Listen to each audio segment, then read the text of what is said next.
Hey, welcome. Hey, How's everybody doing? great. Pretty Awesome. good. Welcome, nerds. Well, good evening, nerds. I hope you're ready for the third night in a row of D&D. I am. Wild. Well, if you're new here and you haven't already checked it out, we do have a Discord. If you want to get into some games, you like what you see here, you want to talk about what you see here, or just want to nerd out on D&D, join our Discord. Link is down below. You can click on it and have a lot of fun. Our next campaign will be Saturday the 8th. Lantern Song will be returning to you, so make sure you tune in then. All right, over to you, DM. Excellent. How's everybody doing? You guys have a good week? Oh, yeah. Excellent. Excellent. So, where we last left off, you had all been effectively kidnapped and put into a windowless and doorless library where you were introduced to a being known as Seven, who sort of gave you some of the finer points of the contest of champions you had been selected for, and then sent you on your merry way through Lord Gramm's gauntlet. You encountered a whole host of traps and illusions and various other monsters, and your trials ended with Lady Rosalyn actually ripping the heart out of a minotaur that was guarding the end of the test. Fantastic moment. After that, you were able to find the exit, where you were then teleported to Lord Graham's study. And he congratulated you on your win and offered you, among many other things, the opportunity to work for him and to have certain privileges bestowed upon you by virtue of that. But before anyone could really offer up a response to that offer, agreement one way or the other, a messenger burst in the room declaring that Black Marsh was gone. And that's where our story will pick up. So, Lord Gramm sort of rises from his seat and looks at all of you and says, "Please, I have rooms set up in the house tonight for you. I would ask that you would retire there until tomorrow morning when I have more information about the situation that's going on, and we can discuss whether or not you will accept my offer and what services I might have need of you.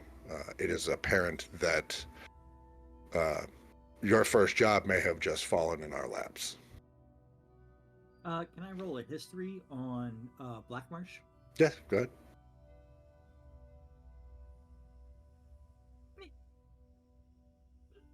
Well, it didn't need to be a very high roll. Black Marsh is a southern port town on the coast across the bay from Caldis. You would have had to harbor there and then make your way by land north to Briarhaven. If you did not travel directly up the bay to Briarhaven's own port. So, it's sort of the from the ocean, it's the first spot to stop and dock. Usually, it's mostly merchants that travel up and down the bay from Briarhaven and to Briarhaven with trade goods and things. There's not a lot of like passenger vessels that make that particular trip. So, as a pirate, would I have knowledge of, like, for me, would that be like a source of pillaging, or because that's in the southern near Caldis, which is where I was. Mm-hmm.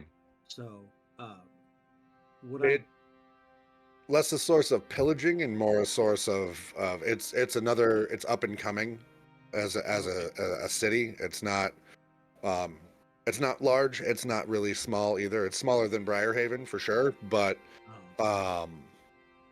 It is rising sort of culturally and economically in the grand scheme of things.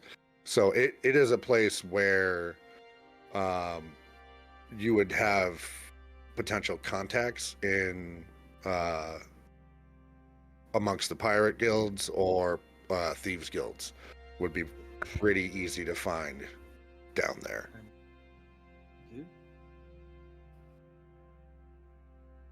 So with that, unless there's anything else that you all have to ask or say of Lord Gramm at the moment, he is going to have you retire for the night. So is there anything else you guys would like to conclude before you do that? I would like to offer to Lady Rosalyn a trade for that weapon that you found earlier. A trade, you say? What do you propose? Since I have a fair bit of knowledge about what that weapon, what the actual weapon is, I don't know the specifics of that piece, but the type of weaponry that is right up my alley, so to say. And I would gladly be willing to trade to be named later, or a price at your appraisal. Yes, give me some time to have it appraised.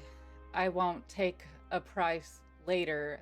It will be cash up front. I don't trust pirates like that. Wise. I accept that. I acknowledge that. But after I take my rest, I plan on doing some shopping, so I'll see what experts say the pricing will be. Sounds good. I await your communication. Now, I require a bath. A hot one. Is there anything else, Vivhik or Scar, you would like to address before you turn in for the evening? No. Okay. Will we be returning to our same accommodations? He has requested that you stay in the house for the evening. Okay. And spend the night here, and he has rooms appointed for each of you. So if that's going to conclude your business at the moment, he just kind of claps his hands, and Seven comes over, and he says, "Seven, please escort our guests to their quarters for the evening." And Seven nods and bids you follow him out of the room, and he takes you all to a part of the house, and each of you has your own room. They're all relatively the same. Nice, big, comfortable bed, end table. You know, it's not actually all that different from the room you were staying in the tavern. It's a little bit nicer. At the Do moment. we have adjoining rooms? Because we're gonna need that. Yeah, you're all in the same hallway. This is a very big place. Okay. Well, she's standing there staring at Vivhik, waiting for him to make a pass through her room before she goes in.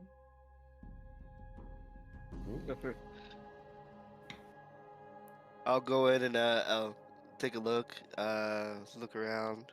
Okay. Look out the window to see what kind of ledges or things, opportunities for somebody to come in. Go ahead and make me an investigation roll, please. Okay. I'm not a very good investigator. Well, you're on the third floor, and looking out the windows, very obvious things. There's no ledges outside other than a little bit of the windowsill. There's no bars on the window because of how high up you are. At least no security measures you can see. And the room definitely appears to just be a guest room. There's not much by way of furniture, other than a place to sit, a place to sleep, a place to write if you need to, and a trunk to store belongings for the night. Very, Everything is very high quality. It's very lavish. It's very nice, but it's also very Spartan in how it is decorated and furnished. I The will man. check underneath the bed, see if there's anything underneath there. No monsters, no boogeymen. You're good. I'm like, all And right, everything looks good in here. is there the bath There's I yeah, ordered? there's each room does have sort of a small functional privy and washroom. Uh, so there is a bath, and there will be servants that can bring water up for you later and Fantastic. get you settled. So you'll get bathed. Thank you kindly. I Mhm. appreciate it. When's dinner? When's dinner? Good point. 7 tells you I can have the kitchen prepare something for you and bring some meals to your rooms if you'd like. Yes, something hearty, please. Okay. Out of curiosity, 7. Yes. Are we not supposed to leave the house? Um, my understanding is that Lord Gramm would like you to be present for a meeting with him at dawn, which is why he has required that you reside on property this evening. Um, But you are free to come and go. okay. No one is keeping you against your will. And then also turning towards whichever door is indicated as my room.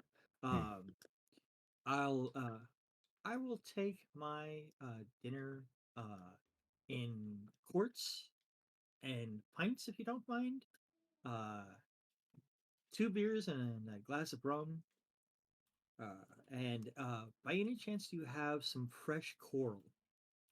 Coral. Uh, he kind of cocks his head for a second in thought, and I can look into that. I can't promise that I'll find those things for you, but I will definitely put some feelers out and see what I can come up with. Thank you, appreciate it. Yes, And of I course. walk into my room and begin to get ready to take my own bath because yes, I too we are all covered in bits and pieces of gore and things and such. So Dwarf meat. dwarf meat. 7. 7. Does Lord Graham intend on hosting dinner downstairs? At the moment he is indisposed, so he has left it to me to tend to your needs, such as they are. But I will assure that you're fed and cared for, and if there's laundry that needs to be done, I'm sure we can have that seen to as well. I would like a meat pie. I've never had one. It's I think we could make a meat pie happen. it's not fancy enough. They wouldn't let me eat them. And I turn around and grab a small packet out of my bag or out of a pocket inside my jacket, and I'm like, I have a pocket pie right here. a pocket pie. Uh, why yes, it's part of one of my spell components for the hideous laughter spell. I'll wait for my pie to come up. Thank you. You can keep that for next time. All right. Just know that I always have them. It's been noted. And I'm gonna twirl into my bedroom without looking back, close my door, and you guys hear me lock it.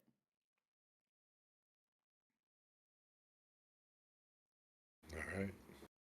So each of you retires to your room for the evening. Hot water is brought up for bathing. You're given a change of clothes if you need it to change into, while your current clothes are laundered for you over the night. Um, and a hot meal is brought to each of you, a meat pie and your beer and rum, whatever else that you may have requested. Um, and after that, you each lay down to go to sleep. And sleep finds each of you a little easily for some, a little more difficult for others. But eventually you do fall to sleep. Scar, you don't often dream. And when you do, they are usually pretty awful. And tonight, after you've fallen asleep, you find yourself back in the gauntlet, back talking with that goblin that was chained to the wall that asked for mercy. And he sort of looks up at you for a second, and he repeats his request, and he says, please end me. And again, you cock your fist back and plunge it into his skull, ending his life. And when you remove your hand, this time instead of his face being caved in on itself like you left him last time, his face is still intact, it's still there, but his eyes have gone from sort of a bloodshot, muddy green to these two solid, glistening black pits. And it stares up at you for a second, its jaw hanging askew, drool running out its mouth, blood running out of its ears, nose, its eyes. And you can feel in that gaze hate. Hate on a level you've become, unfortunately, very familiar with. And it is no less terrifying this time than it was the first time. And then it opens its mouth even wider and just says, release me. And then you wake up. Straw Bill, you also find sleep a little difficult, but eventually you do go to sleep. And shortly after sleep takes you, you find yourself floating on a door in the ocean. There's no ship. Right back, guys. There's no land, no additional crew, just you and this floating piece of wood, and calm seas, but an angry, gray, almost boiling sky. And for a long time there is silence. It's almost peaceful, if not disconcerting. And then, as you're floating there, the sky seems to darken. And then, oh, he's gone. Are you still there, Ken? Yeah, I'm here. Oh, okay. I lost you on the view. Sorry. Oh. And then, as the sky darkens, an eye opens up above you. And then another. And then another. Ew. And then countless more of all different shapes, sizes, and colors. All with the same sort of, not quite serpentine pupil to it, but long slit. Until there are thousands of eyes that fill the sky from horizon to horizon. Ah. And you get a couple of flashes in sort of in your vision, almost in your head, of a book. And you see a figure standing on a hilltop wearing black robes silhouetted by a sunset with faint wisps of black mist coiling off of his shoulders and dissipating into the air around him. Do I have a reaction to that particular part of the vision? You get a sense of familiarity as you see it, but you can't place from where. Mm-hmm. And this whole dream you're having feels very much like a dream you've had before. It's like when you're having it, you know you've had this dream before, but every time you wake up, you forget. So Right. it's very much like deja vu as this is happening to you. A bit of a trauma dream, but yet, Kinda, yeah. yeah. And once the vision of that figure on the hilltop passes, the water around you starts to boil and writhe and foam. And then innumerable, massive, long, black tentacles erupt out of the water and wrap themselves around you and pull you beneath the waves. And you wake up coughing and spluttering and vomiting up a little bit of salt water. I spring out of bed and like ready, like I grab my gun and I start to like hunt around the room and just start turning on like lighting candles and Sure. trying to brighten up the room Yeah. and then when I notice that all the shadows are gone out of the room, I will feel a little safer. But Sure. I will, yeah. That's And thanks for that, brain. and as you're sitting there too, you taste seawater in your mouth, and the room smells like the ocean, and also smells a bit like ammonia.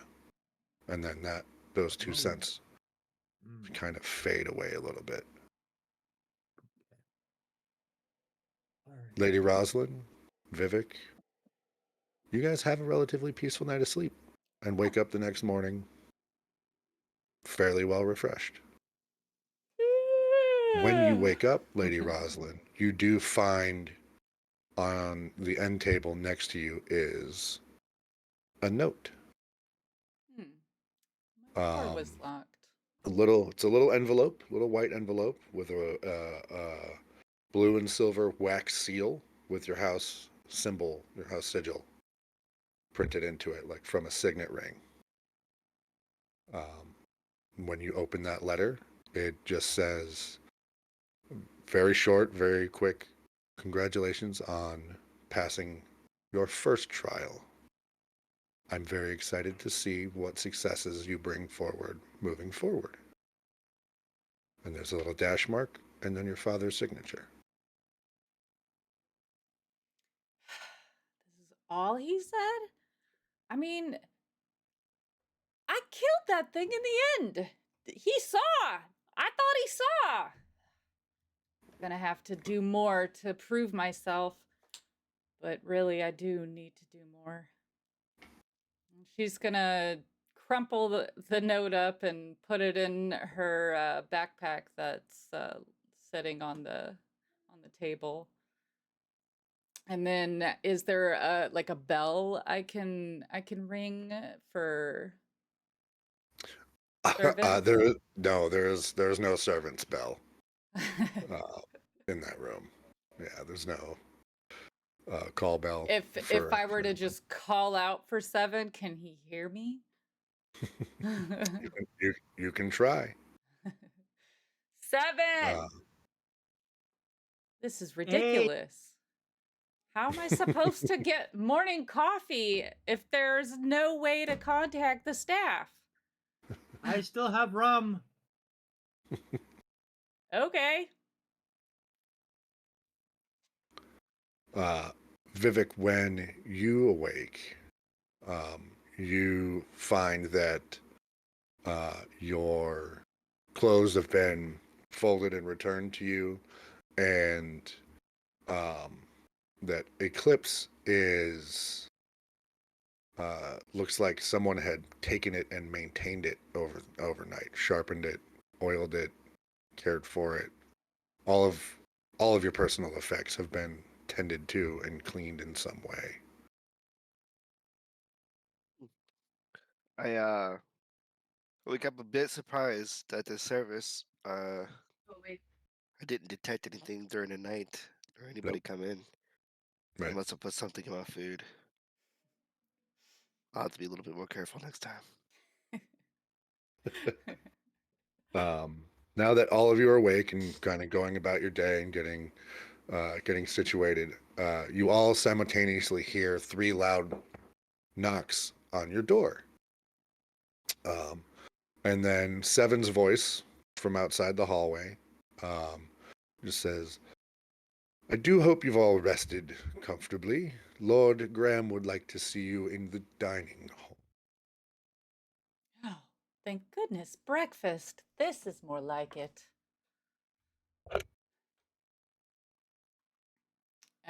We're following him. Yep. So yeah, unless there's something anybody needs to do real quick, you can Did I get the piece of coral? Oh, yes. Unfortunately, I was not able to procure that during the hours last night, but there are a few different stores and apothecaries in town that you can ask Lord Graham about. He could point you to. You might be able to acquire some there. All right. So And you each make your way, following Seven, down into the dining hall, which is a massive room with a long table, very long table, and several chairs at it. Lord Graham is sitting at the head on the far end of the room, and in front of him is far more food than the 5 of you could eat. Different various breakfast pastries, platters of bacon and sausages and brown breads. And there's a couple of like tankards of light beer, and there's milk and cream and other various breakfast pastries. It's a fantastic spread set out, and please join me. We have much to discuss this morning. I get a big grin at the smorgasbord of food. I say, now this is a reward. Unexpectedly, Lady Rosalyn gets very giddy and she just starts picking everything she can onto her plate, piling high, lots of pastries. You wouldn't expect a lady to eat like this, but uh, her parents have kept quiet her primitive eating style. I'm like right behind her, but I have like several plates kind of like in my arms. Nice. You can see me putting stuff on his plates too. We've done this nibbling it before. and saying, "Oh, you have to try this."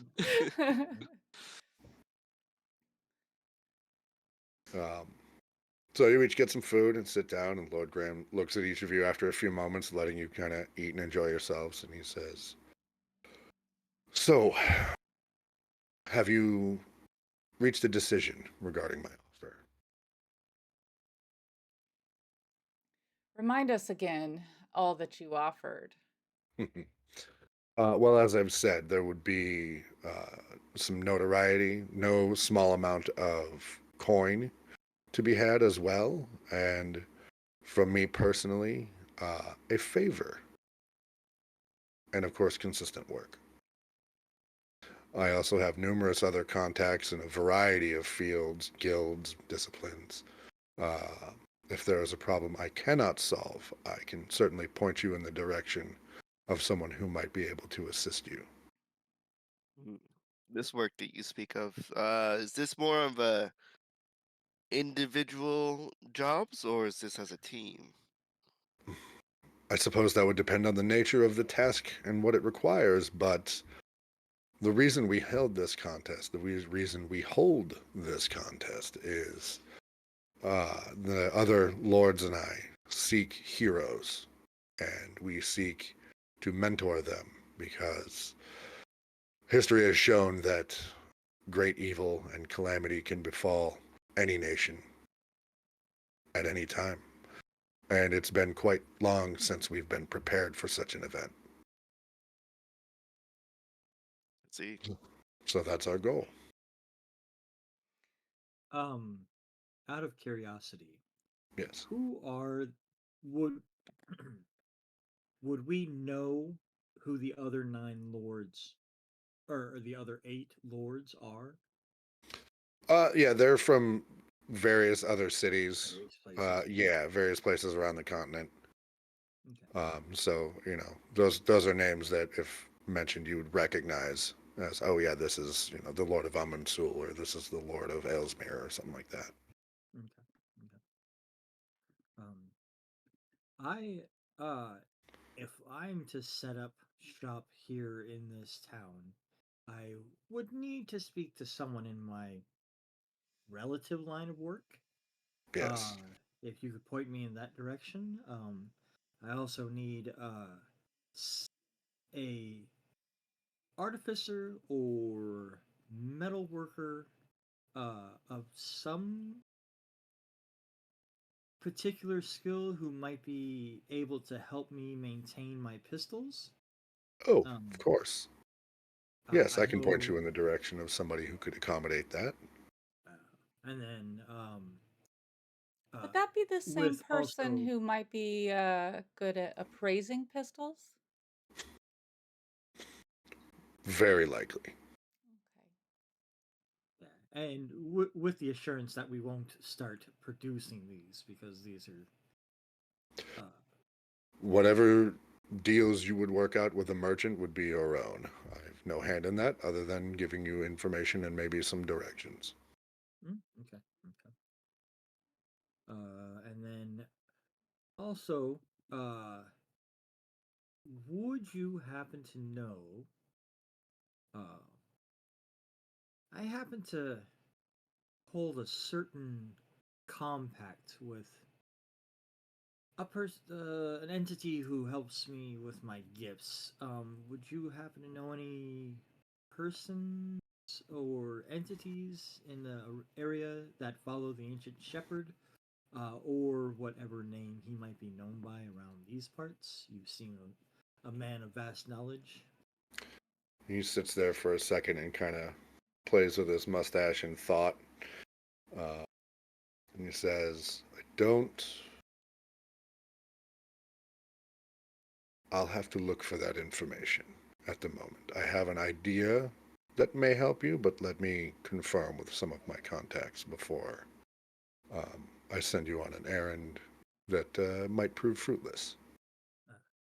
And one last inquiry for myself uh, Hmm. is there a theater in this town? No, there is no theater in this town.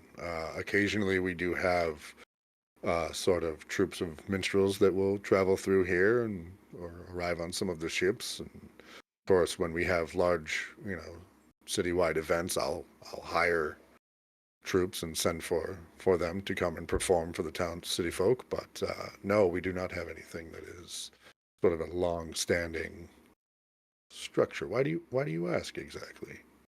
I would clap my hands together and say, well, an opportunity may be had for entertainment, education, and social building would be Hmm. a good way of putting it. Um, a theater is a wonderful place for young minds to come together and experience thoughts that may propel them to new heights, while also learning certain skills of craft and building and presence. Um, much like I learned when I was with my traveling uh, entertainment. So, um, I may twist your ear and see if there's a possible place for a venue where we could set something like that up.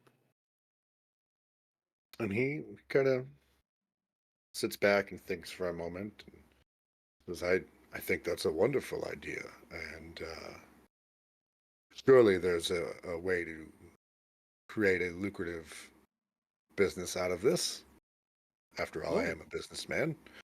Um, that sort of thing takes time. Um, I might be lord of the city, but I can't just procure a building today for something oh, like that. absolutely. Why don't we do this? Um, that's certainly, uh, again, that's a proposal I'm very interested in. Let me begin laying some groundwork with the city and some of my other contacts. And in the meantime, um,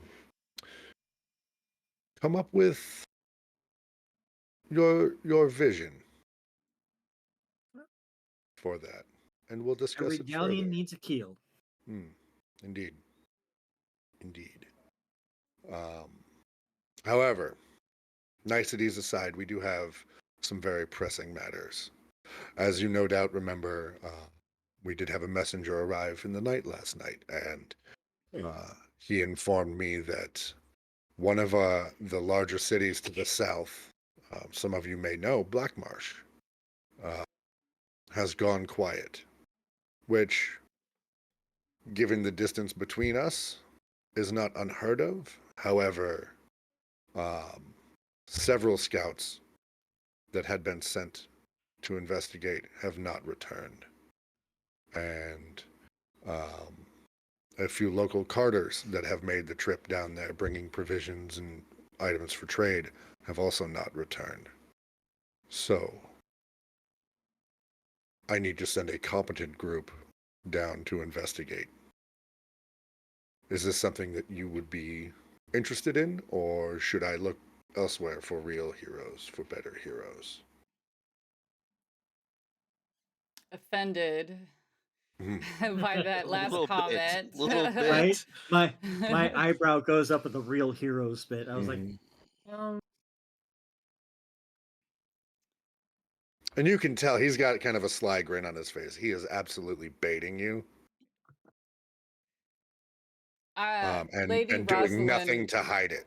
Lady Rosalyn looks at Vivhik for a second, and then she looks back at Lord Gramm. You've got a deal. And he smiles and looks at Strawbill, looks at Scar. What of you two?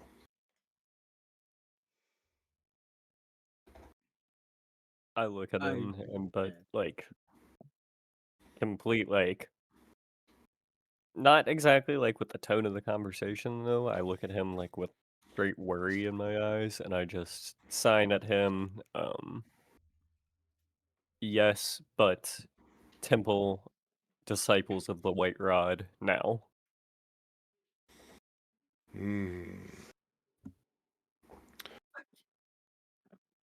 He sits there for a second and then looks at you and signs back to you. We will talk in a few moments, just you and I.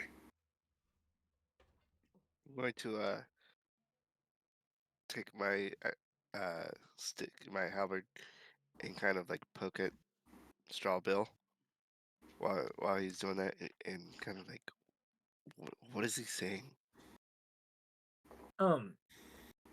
I believe he has mentioned the name of his order, the 10 White Rods. Would I recognize? Can I do a history or in? What would I roll to associate that with what For Scar is? it would probably be a history roll. I'm going to say give me a history roll. History. Yeah. Bah. 9. You know it's a monastic order, and you at best can recall that they are one of the few orders that is known for members taking a vow of silence for various reasons. So Vivhik's roll was way better than mine. Would he? Yeah. I didn't even see Vivhik's roll. So, given you having been a longtime soldier and you've been as far north as the frozen shore, you again would know the same things that they are a monastic order famous for taking vows of silence. They are also incredibly skilled hand-to-hand combatants, some of the best martial artists kind of around. Definitely one of the most feared groups. But beyond that, there really isn't much else that they let out to the public. You kind of have to join to know certain things. And that was the 10 White Rods. That was the Order of the Order White of the Rod. White Rod. Order of the White Rod. Yeah. Yeah. when he he says he says 10 white rods, and I'm gonna be like, oh, I see. That explains a Right. lot. Then Yeah. I'm not gonna correct him, but I know what it is. He'll just say Well, 10 white rods, yeah, it's or however so you interpret his sign language. But right. Yeah. I recognize the name, and I understand now where his skills come from. All right. He's not just some guy, some monk who you know happens to have a little bit of skill. He is very skilled, and for that he has a lot more respect from me. And so, Vivek, what I'll do with you, if you want, is I'll start to show you what that language is that we can, so that we can learn finger signing, and just so if I'm not It might around. take a little while, as intelligence isn't my best at, but Oh, for sure. But to know simple things of being able how to communicate, especially if I'm injured or something, yeah, and we'll so I will start by showing you uh, aid in certain things that makes sense. yeah. Um, with that, he informs you that you, Strawbill, should look for a man named Sig Baron. Sig, Um, 2 words. s- Sorry. uh, 2 words. Yep. Okay. Yep. CIG Baron. Okay. BAR. Um, You he said is a man, human. he is a human. Yes, he's. You'll recognize him. He has sort of a scar on his face that's not easily hidden, and he is an intermediary for the Ebony Rose, which is a Hmm. organization in town. I think you'll be I quite. recognize the name. Yeah. Yeah. Oh yeah. Almost immediately. You're like, yep, know who that is. Um, and as for your weapons, you should speak to Wolfrin Iron Arm at the Razor's Edge. You can find his shop in the Brewworks, um, just outside the market. Speaking of weapons, I Ooh. noticed that somebody had maintained mine and did quite a good job. Do you have a blacksmith on hand? Oh no, we have other means of maintaining things here at the castle. I And see. occasionally, Wolfrin will make a house call. Who is this person? Oh, he is the owner of the Razor's Edge. He is the smith in town. One of Oh, the I see. best. Oh, yes. He's quite Well, skilled. Bill, I might be joining you then. I would too like to meet this Wolfriend. Would we? Is Wolfrin renowned outside of Briarhaven? You. It's a good question. I would think with the nature of your weapons, you've probably been around a bit looking for smiths, so it's not out of the realm of possibility. You've probably heard the name, even if you don't know necessarily who it belongs to or where they are. Um, kind of like hearing about a famous chef. And you're like, oh, who's that? I've heard that name before. Right. You know, Okay. Um, Groovy. yeah. it, If you anything is else? is there any sort of shops with some curiosities and odds Ooh. and ends? What manner of odds and ends or curiosities might you be in the market for? Not quite sure, actually. Hmm. Well, I just I like to mean, peruse sometimes. I pull out there's my pistols and mhm. not brandishing them and go, odds, ends, odds and ends. um, and he grins at that and goes, "You could certainly check Physics Emporium. That's a very well-stocked general store in town. Esme's Herbs, also in the brew works, is an apothecary and herbalist, should you need anything in that vein. Bin Bin's Books is a local bookseller. And occasionally he comes across the odd magical item or scroll here every now and again. And if magic items and equipment are what you're looking for, then you can always go to the Mystic Well and speak to Gilroy. I warn you, he's a bit of a handful. I can handle a handful. That And sounds like what I'm he looking nods. for. The Mystic Well, you say? Yes. Quite a good shop, actually. Vivhik, Gilroy is very skilled at what he does. Lady Vivhik, Rosalyn, I asked that you allow me to accompany you to the before going there. of course. I mean, So, has it ever been any other way? I greatly appreciate your assistance in this matter. It'll take me a few hours for my men to get transportation south ready for you.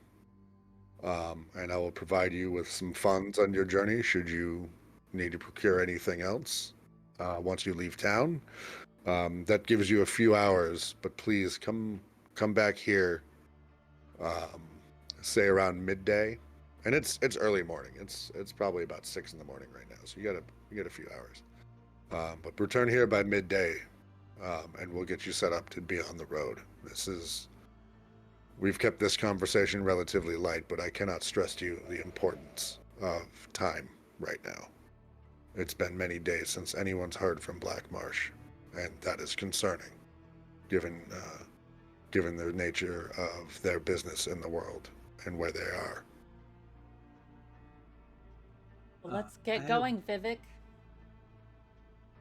Yes. I have After you. one small request. I have a note that I'd like to send to my the Oh, of traveling course. bazaar and my family. Mm. Do we have access to a messenger service? Yes, there's one in town. Absolutely. There's sort of a local post that comes in here. Winged Words, and you can inquire with them, and they will assist you in sending out whatever missives you need. Okay. Yep. Perfect. There is sort of a like a Pony Express that exists. Every major city has one. But if you need something sent expeditiously, then a private messenger service like Winged Words is probably the way to go. Okay. Pues queridos. Alright. Well,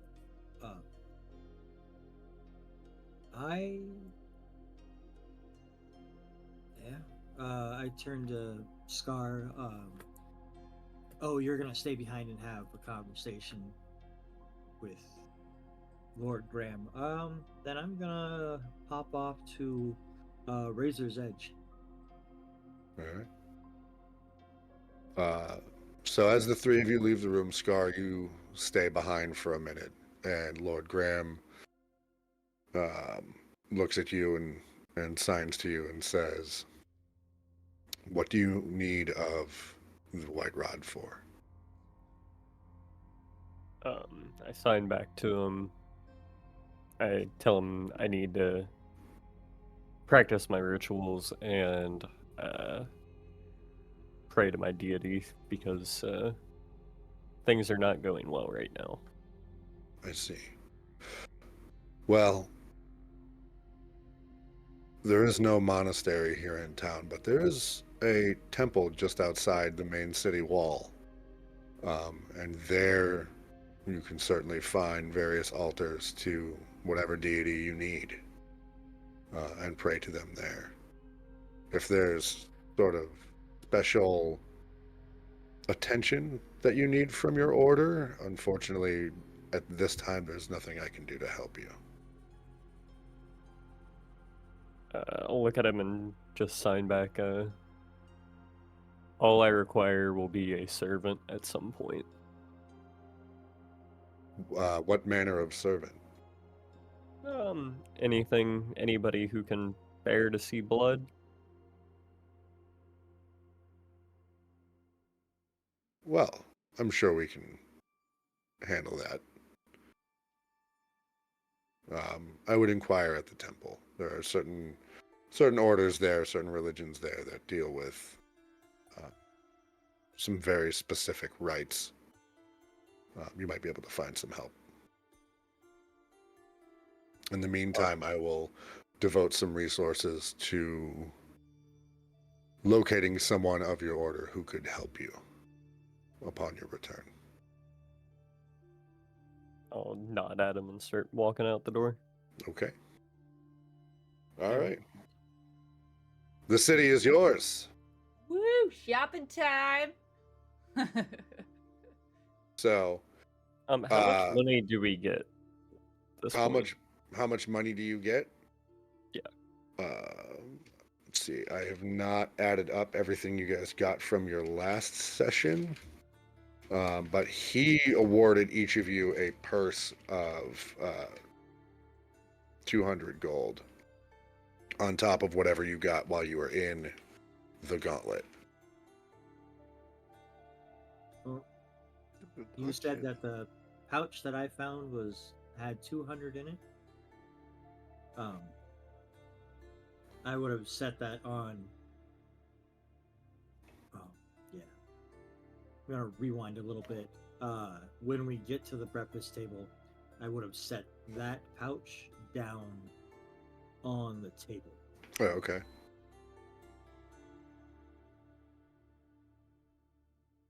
As like not trade, but like in with the food. Like just kind of Are you intending to split it up?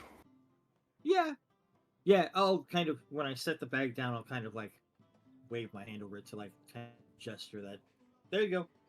Ah, gotcha. So if you divide that evenly, that's 50 gold for each of you. So far, so that's 250 plus whatever you had when you started last session. Oh, we got 50 gold.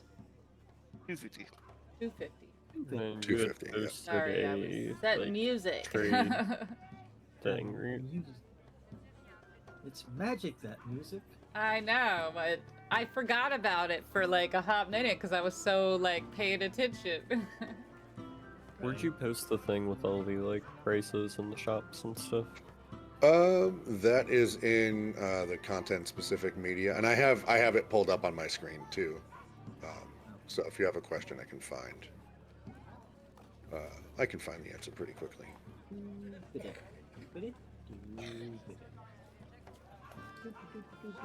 So this area in front of the wall, in front of the sort of the keep that you guys are staying in, is like a kind of an open air market, mostly food and some jewelry shops and like clothing stores and things like that. The stores that he was talking about are down here in the brew works, which is sort of this little collection of buildings just outside that wooden wall. What were the shops that are up close to the... Bin's Books is going to be up in here, and the Mystic Well will be up here. Okay. The Razor's Edge and Physics are going to be down in the brew works. Well, let's visit the Mystic Well first. That And way I then- can then head over to the Razor's Edge afterwards. Scar, he would have given you directions to the temple, which is this large building over here. I mean, that's where I'm gonna be heading. Okay. Yeah, we're going to the Mystic Well first. Okay. And Straw Bill, are you sticking with them, or are you guys staying together, or are you going off kind of on your own? Well, we're going off on our own. Yeah, I'm going to the.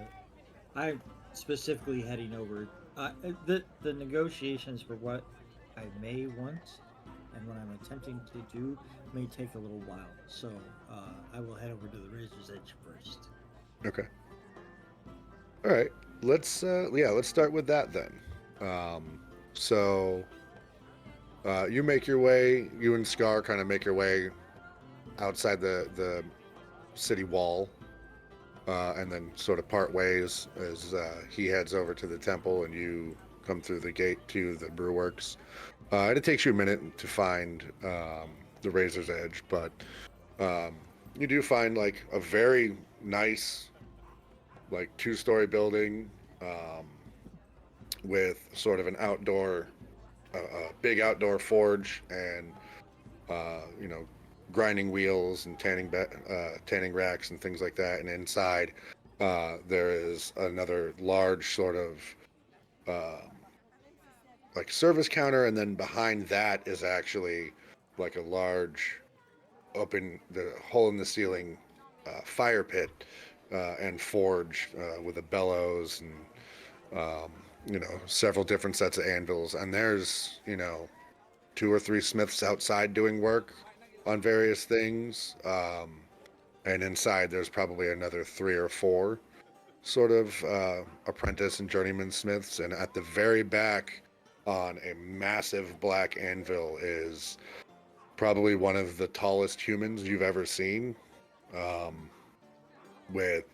He's got sort of shaggy blonde hair and very, very muscular build. He's got sort of various different tattoos sort of looping around his arms and like running up his neck and onto his jaw and his chin. And he's just swinging this massive hammer onto this bar of metal. And one of the younger smiths kind of comes over as you walk in and stands behind the counter, and he's like, how can I help you, sir? Welcome to the Razor's Edge. Good day, Lord. I am seeking. I need a skilled craftsman to help me maintain a peculiar weapon. That. Oh. Yes, well, weapons of all sorts are our specialty. We are a forge. We handle everything from building materials to arms and armor. And there's no finer smith around than Wolfram. As I was directed, as I was led to believe by his Lord Gramm, I will. I hope that I'm in the right spot. Then I pull out odds and ends and lay them on the counter. And he kind of cocks his head and takes a step back for a second, and he goes, Wolfram, you're going to want to see this. And the big man in the back sets his hammer down and picks up a rag and cleans his hands off and kind of wipes his neck, sets his work down, and then comes over to you and looks you up and down for a second, and he says, what is this that you bring? May I? Very, like, trepidatiously, I'm like, sure. I'm like looking at this dude's giant mitts, and I'm like, please, with care and gentle. Oh yeah, he's got huge hands. Like your pistols were almost made for you, and you got teeny tiny hands comparatively. Good Lord Wolfram, I will say, please be careful. The handles are quite sharp. He nods sort of appreciatively. You can't tell if it's of what you just said or just of the weapons in general. But he does reach down very carefully and picks it up and kind of holds it up in front of him and looks down the barrel and looks into the barrel and is checking the blade, and he kind of takes the blade and like takes off a little arm hair with it, just checking its sharpness real quick, and he nods and he says, looks at you and he says, what sort of assistance do you need with these? So these weapons are two that I picked up a while ago at a conclave of merchants and privateers and seafaring folk. Hmm. And I've yet to see their like on this continent. Um, and I feel that I may need some sort of assistance in helping to maintain these. I've kept them oiled, and I've tried to keep them as well maintained as I can. But if they should break or if they should discharge incorrectly, they'll need to be repaired, and I don't have the skill or the tools for such a thing. And I don't know what your knowledge is of these things, these firearms, but Yes. Well, I have heard of weapons like this, but never have I seen one. If you would permit me to examine them in better detail, I might be able to provide more information on how to care and maintain them. But having never worked with one myself, cannot promise that I might break it. That is always a risk, but it has been quite some time since I've damaged the weapon beyond repair. So I'll take a small Allen wrench that looks like a small spanner Allen wrench, and I'll take off a couple of the pieces, the wheel lock mechanism and Sure. the pan, and show him that the insides. And I'm like, so you use this key to do this, and then you And take he's kind this of and you can watching along with you. He's Yeah. very interested in what's going on right now. This is fascinating to him. I'll separate the barrel from the handle, and then show him like where the chain and the spring are, and like so. And then I'm like, see this right here? These very delicate small things. These are of my greatest concern because I don't know if I can have these remade easily. I mean, I would assume it wouldn't be that difficult, but yeah. So And he, I'll give you this one. I'll give you ends, and I'll keep odds. Hmm. And then you know, I'm heading to Black Marsh for an Yes. indeterminate amount of time at the behest of Lord Gramm. So, um, see what you can do. See what you can figure out. I will talk about pay, but Cool. also if anyone should also arrive with anything like this, um, just be. And I'm kind of like trying to figure out how to go about uh, saying that it would be helpful to kind of keep it quiet that these Ah. weapons are around. They are very dangerous. What does this do? Oh, Would and so you I demonstrate take. for me? Do you have a range where you test your arrows and your bows? Oh, yes, we do. Out back, yes. Okay. So we go out and I take. I have some packets that have the metal ball on them, and Mhm. I'll load the packet, and then I'll have inside the packet is the gunpowder, and I show them what the gunpowder is. I load it into the pan, and then I'll take the key and wind it, and then I'll be like, name a target.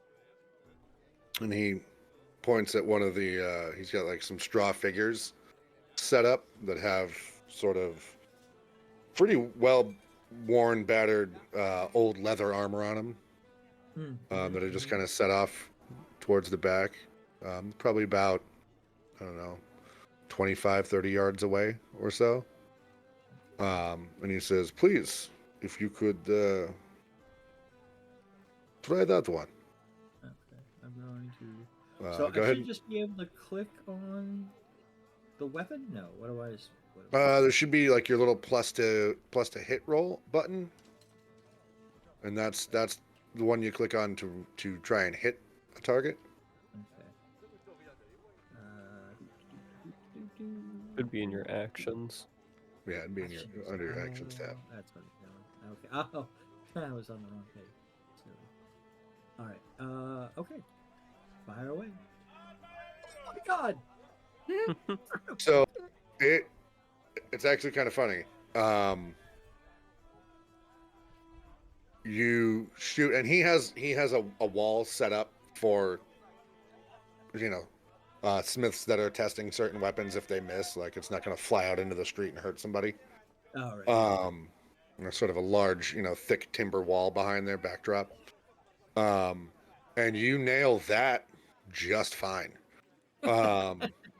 The sound of your gun going off is so loud that it causes this big man to kind of like jump and like he instinctively reaches to his side for a sword that's not there. And then kind of composes himself for a second, and you notice that all of the work in the smith has stopped, and everybody is just looking at you, like some people just like leaning through a doorway a little bit, like, what the hell was that? And he goes, it seems to me like that might be more dangerous for you than the person on the other end, friend. It's been known to not always work the way I want it to. I'm still learning the workings, but being this far from the conclave of where I purchased it, I would still feel better about understanding the weapon and how it works and how to maintain it. Of course. Well, if you give me a couple hours, I will look at it and I will get back to you with whatever information I can. It seems to me like you probably need some spare parts and some sort of oil to maintain this. And I have, I'll pull out it's not a tiny vial. It's a squeeze can with a spout on it. And I'm like, yeah, this is about half empty now. So, and I give him that to like show him like what kind of oil it is and stuff. Okay. So yeah, I mean, you can come back in a couple hours and check in with him and see how all that goes, if you want to. Meanwhile, that is happening. Lady Rosalyn and Vivhik, you, upon entering that northern market area, you see sort of a large red and white painted building with these just gaudy, sort of mismatched purple and green shutters on it. The whole thing just looks like a car accident of color. And there's a big sign out front of it that just says the Mystic Well. And in front of that building is a little like stanchioned off sort of circle. And inside that circle is the tiniest dilapidated little well, and then like little wishing well, and then that kind of leads into like the front two double doors of the building and the store inside. As we're walking in, I'm gonna look at that little wishing well. Can I actually like flip a coin into it? Sure. So I'll flip a silver into it, and I'll just close my eyes real tight for a second, and then I'll open them up again, and I'll look at Vivhik a little ashamed, acting like a child. What? I was making a wish. It's a wishing well. I'm not surprised. Yeah, you flip a coin into there, and it just seems to fall. You don't hear it bounce off the sides. You don't hear a distant splash. Nothing. It just disappears into darkness and silence. Weird. I'm gonna look down in it. Black. It's just a stone hole that leads to blackness. You see this? This is crazy. Where'd it go? You can't even see it at the bottom. And it's not very big. Like that little tube, like well is a very generous word. It is like a rock tube about 8 inches in diameter. And it's got that little sort of like shoddy stanchion around it, and there is a little plaque on it that says the Mystic Well. um you know, you Well, can't tell and if it, I wouldn't know any better. I don't usually do my shopping for me, and I'm like a kid in a candy store. All the bright colors and people talking around me, and smells of food, and um, I'm just super excited. Look at that! Oh my gosh, what is that? so you guys going in? Yeah, we're going in. Okay. Yes. So you walk in, and the sort of the gaudy outside and that sort of sad excuse for a display does not match the interior of this place. You walk in, and it is row after row of floor-to-ceiling bookshelves and item shelves that stretch back seemingly larger than the actual building itself is. Like the inside of this space seems far bigger than the outside of this space. And there's sort of a big sales counter at the front, and there's various other things to peruse. And you can see behind the sales counter are some curtains and like that are half open. Then it leads to what looks like just a storeroom that stretches off into forever. And as you walk in, there is like a little fanfare of trumpets that's played, and then a little pop, and some confetti just like sadly falls to the floor around you. And you hear a guy go, "Oh, new customers, welcome." And this sort of that voice sort of floats around from everywhere for a second, and then a man walks from around the curtains wearing like he's a little rotund, a little overweight, and sort of flabby, but he's got like a little sort of the Jack Sparrow mustache and little soul patch going on, and sort of nice, like well coiffed sort of hair that kind of runs down to his shoulders, and he's wearing this padded sort of doublet that splits in the middle and kind of reveals his sort of paunch, and it's got little gilded shoulder pads and a cape that goes down to the middle of his back. And again, just as garish looking as the outside of his store.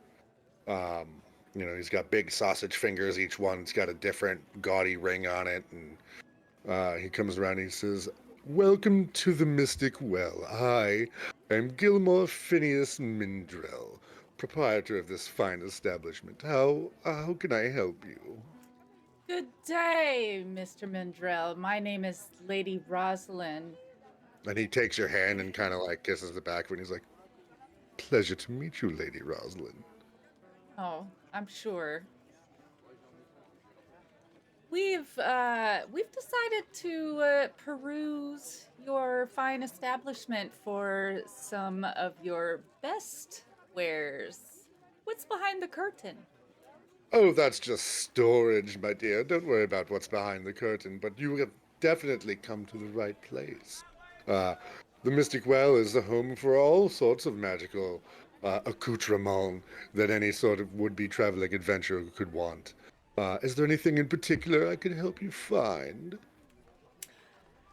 I don't have anything in mind. I'm just on the lookout for curious things I've never seen before. Well, it doesn't get much curiouser than this. And he reaches kind of below the counter in front of him, um, and he pulls out a little tiny figurine of a squirrel.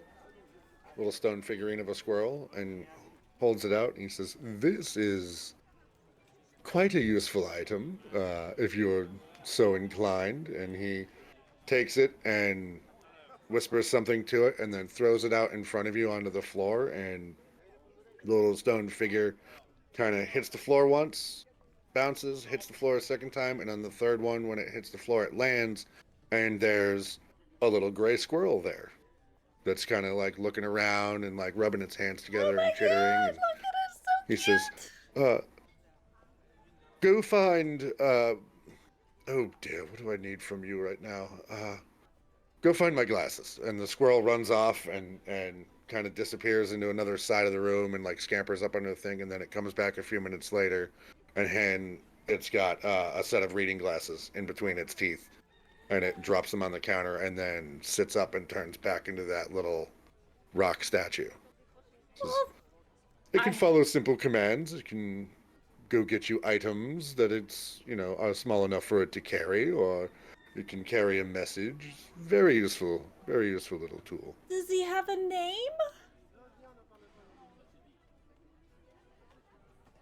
No, that's not what you are looking for. That's not something that interests you. And he looks over at No, I Vivhik do and he says, want it. "You." What? Oh, you cut out there for a second. Oh, I said, does he have a name?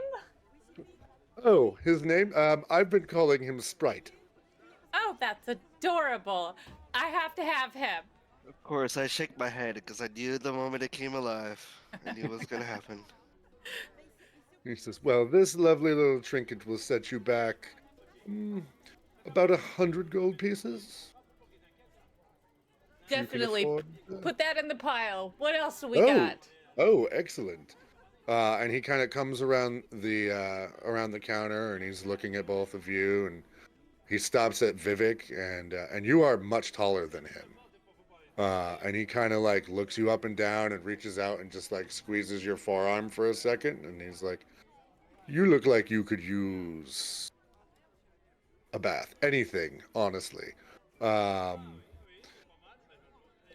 you're kind of the worst customers because I don't know what direction to guide you in. Do you need protection? Are you looking for weapons, spells, Do you have any transportation, kind something of like that?" rapiers? I do not, unfortunately, have any rapiers at the moment.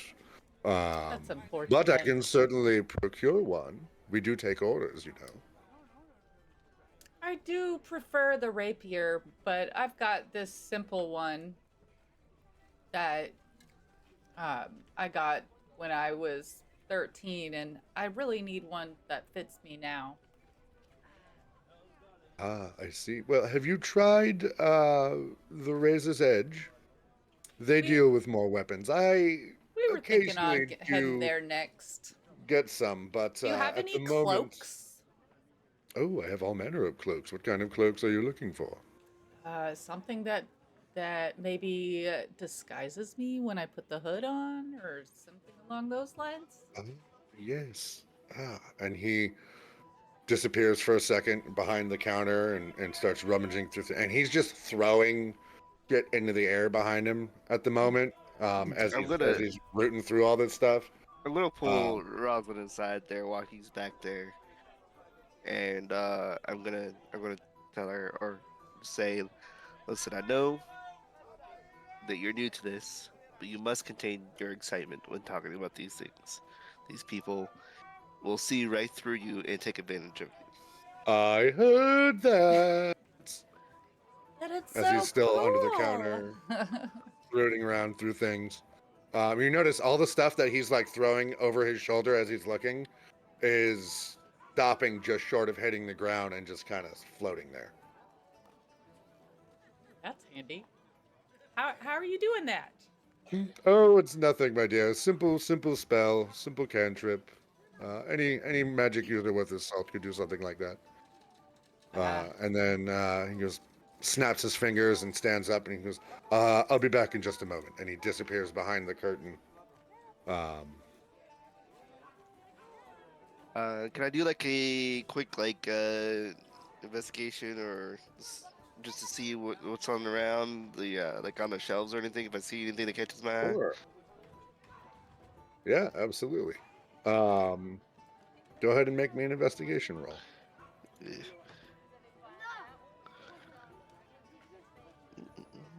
What did you roll? Yeah, it's not bad. Let me see. Hold on. Beep boop. 14. So there's racks upon racks of like vials with different sort of liquids in them that are shimmering with different colors. He has a glass case that is filled with rings and necklaces and bracelets. Off to one side is in a large glass case. You're kind of surprised you didn't notice it when you first came in. Is a suit of plate armor that is sort of like a brown and bronze, like it's the metal is like a brownish color, and it's trimmed in bronze, like filigree and detailing, and there's images of like mountains on it and other various like large, sort of strong looking land masses and things like that. Um, and that's standing off in a glass case. Do I see any kind of like what are they holy emblems or whatever they're called? Oh, like a focus? Yeah, No, the magical ones. nope, Nope. nothing that catches your eye. And then a few minutes later, he comes back in. This comes up, and he pulls out a, um, with a flourish, he displays this sort of green cloak that has leaves and things etched into it, sort of sewn into it, and some various other like floral patterns and things. And he says, "This is a cloak made by the elves, very hard to come by.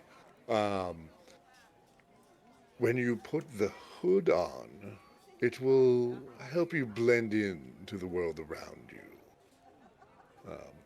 If that was something that you'd be potentially interested in." That sounds like it could be handy for this upcoming journey we have. I'll take that too. Ah, well.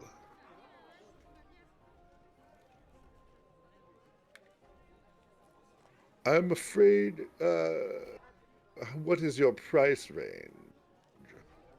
What are you selling it for? Well, as I've said, these are very hard to come by, so I think I could let this one go for a mere 500 gold. Oh, son of a bitch. 400. Ooh, we like to haggle. 400. 475. 450. 50 gold? Oh, 450 gold. My dear, you have to be more clear than that. 450. I don't think I could let it go for anything less than 460. You got a deal. Well, it is a pleasure doing business with you. So that's 560 total. The 560 all told that you've spent on those two items. And he Do looks you at have Vivhik and he's like, "Your yeah. partner has immaculate taste, but what about you, big man? Is there anything that you need?" Well, I require things that will help me protect my allies in battle. Mm. Do you have anything that could suit that purpose? Well, I do have this, and he reaches below the counter and pulls out a little scroll tube.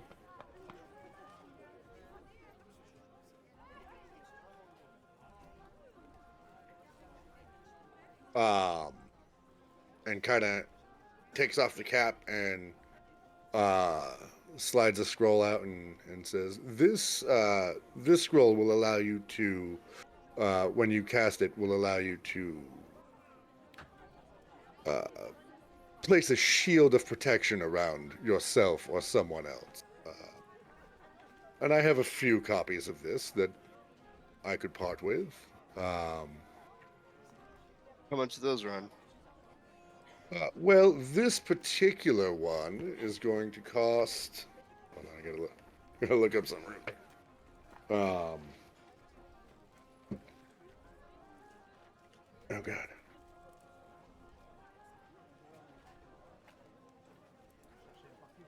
I can see.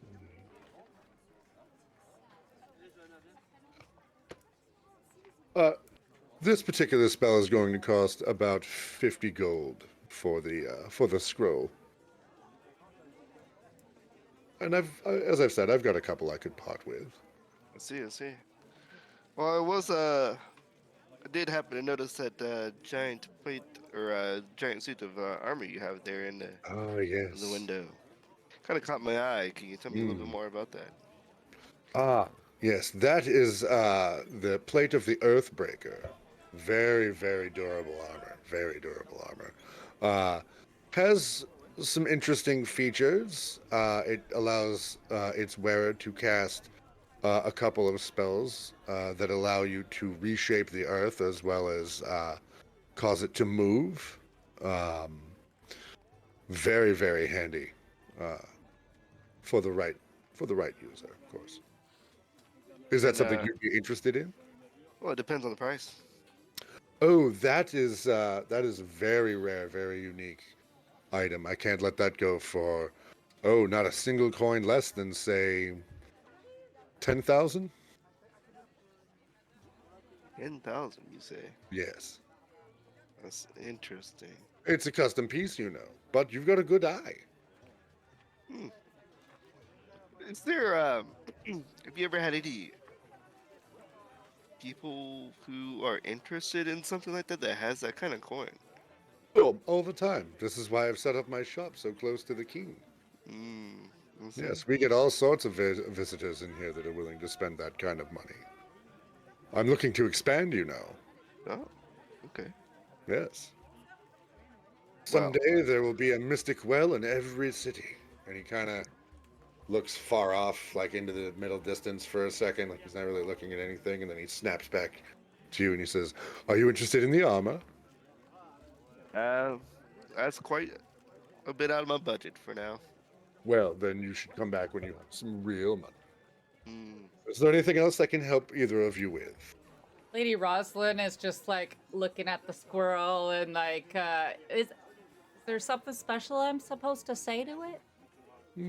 I just tell it to wake up. Oh, in any language? Mm-hmm. Oh, okay. Cool. Thank And you. then he'll follow very, very simple commands for you. Awesome. Thank you.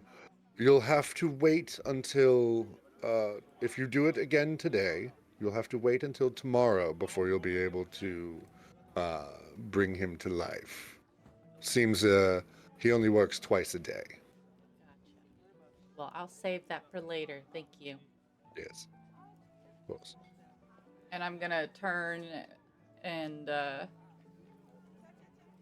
follow Vivhik out of the store.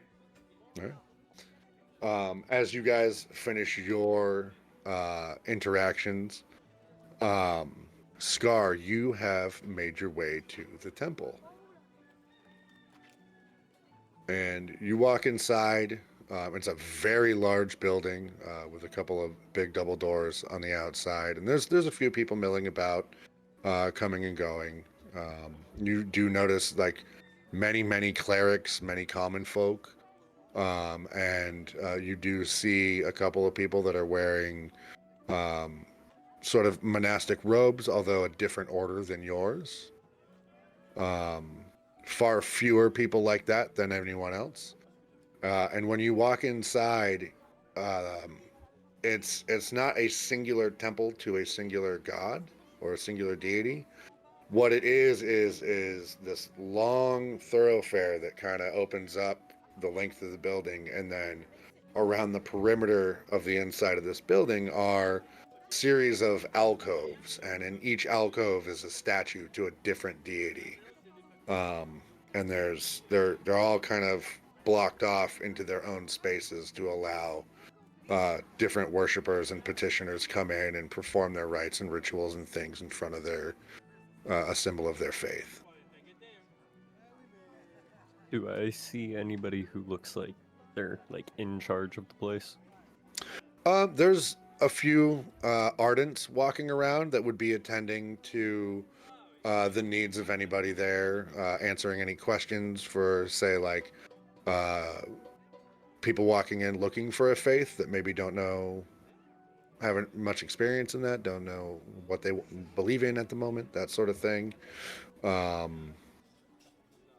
So there's a few people in sort of very plain white linen robes walking around. Can't really ascertain if there's one that is sort of more in charge than another, but there's a few people like that. Do I see a shrine for Leviatar? You do. Yep. I do. Yep, you Is do. there And anybody around it? nope, not at the moment.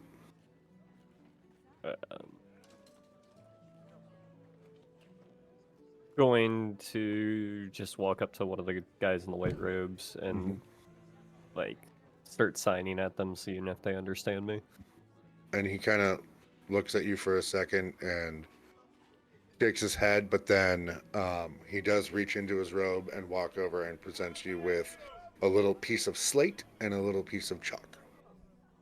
And he says, if you could please write what you would like to ask, I'd be more than happy to help you. Unfortunately, I don't know the meaning of what you're trying to do with your hands. But we're here to help everyone. All right, on their need to do rituals, praying to Leviatar. Yes, I understand. What do you require to perform your ritual? All right, whip. And he is kind of taken aback at that for a second. But he does nod in understanding, and he says, if you would wait by the shrine, I will be back in just a moment. And then he kind of slowly walks off. I'll sit down, but if there's a bench nearby or something like that. Yeah, there'd be some benches along the wall, sort of outside of those alcoves for if people are waiting. Okay. Sort of their turn. Yeah, I'll go ahead and sit down at one of them. Okay. So it's a few minutes that goes by, and then eventually he returns, and he's got sort of a slender wooden box, and he walks into the area where the shrine is, and he sets that down on there's like a little wooden, short-legged wooden table in front of the altar, and he sets the box on top of that, and comes back out and sort of motions for you to go in.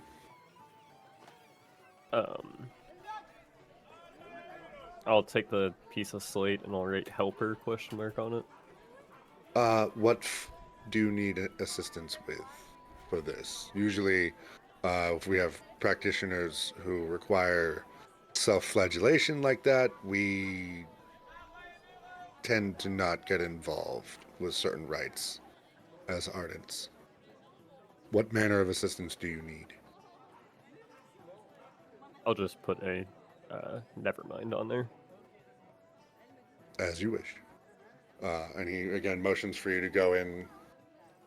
And then once you do go inside, he goes over to the doorway, and you see that there's little cutouts in the door, and he actually pulls two sliding doors out of the wall that they're made of, like a wood frame and paper, basically, and shuts them so that you have some privacy. I'll pull out my journal that I have. Mm-hmm. I'll go ahead and start writing about the whole experience in the gauntlet, and Sure. then, more importantly, the dream afterwards. But as I'm writing about that dream, like as I'm putting the details about the thing, like starting to talk to me, basically, something will take over, and just like I'll scratch it out in like big black boxes, basically. like where I wrote it, and then basically redacted it. Oh, okay. You're editing your own memory, so to speak. Pretty much, yeah. Yeah. I'll then put the journal down, go up to the table, open up the box, grab And the whip inside out of it. is, yeah, there's a little short-handled cat of nine tails inside. It doesn't have hooks on the end, but it does have sort of these little spiked barbs that are meant to kind of lacerate the flesh, but not actually like lacerate you in a violent way. You know what I mean? It's not designed to open you up, so to speak, but it's definitely intended to draw blood and hurt. I'll go ahead and take off my whole robes and everything, and try to like swing it around and hit me and Yep. myself in the back with it. All right. Is there any other part of your ritual that you need to do for this? Nope, that's it. It's just a little bit of bloodletting, and then Okay. As you finish your ritual, you can feel on your shoulders sort of this weight that's been sitting there all morning since you woke up. Of it almost literally feels like something is holding you by the shoulders, and there was pain sort of digging in, like claws digging into your flesh almost. And as you sort of perform this ritual and you've gotten your thoughts out on paper and do that, you hear a very faint whisper of a name, but it's so faint it's almost inaudible. You know this name, but you don't. It's not something that you hear at this point. It's more something that you feel. And as you hear that name, and you finish your ritual, that feeling of claws in your shoulders starts to lessen until it dissipates, and that weight seems to lift itself from you for now.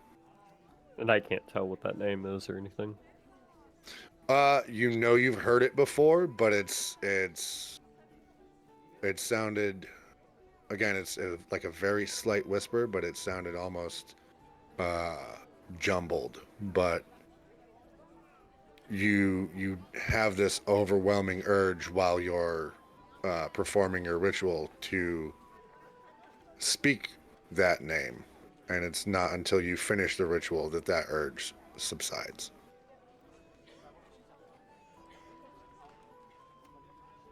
I'll pack everything up and then go outside. Then I'll take that piece of slate again and write on it stable ?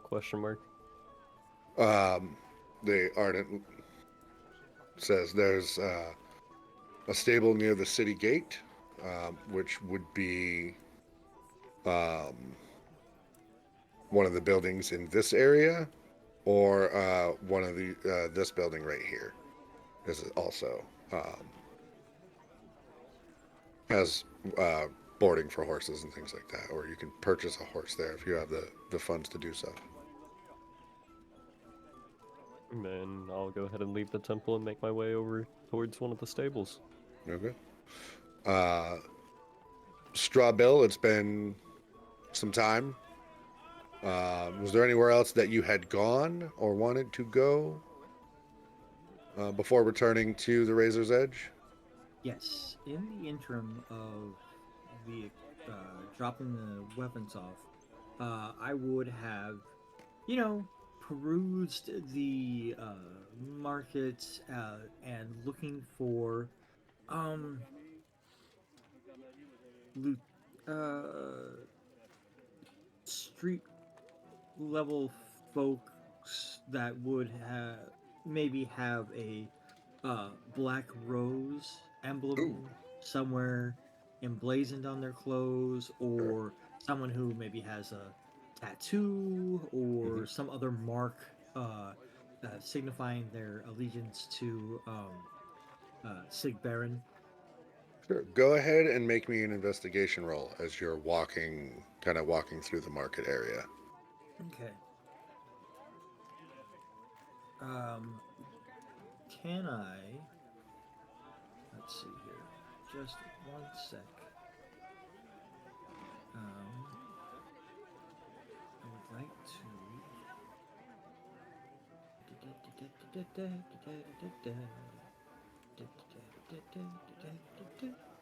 I want to use an ability to reroll that.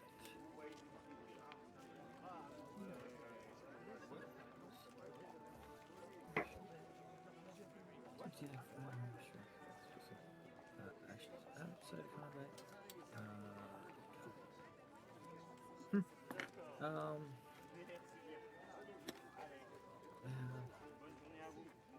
No. Never mind. Yeah, Okay. Yeah, you don't really. I mean, there's plenty of people that stand out as maybe some sort of shadier types, but nobody that kind of fits the bill for what you're looking for. Real quick, can I use a luck point? Yeah, of course. Okay. Get off. Do it again.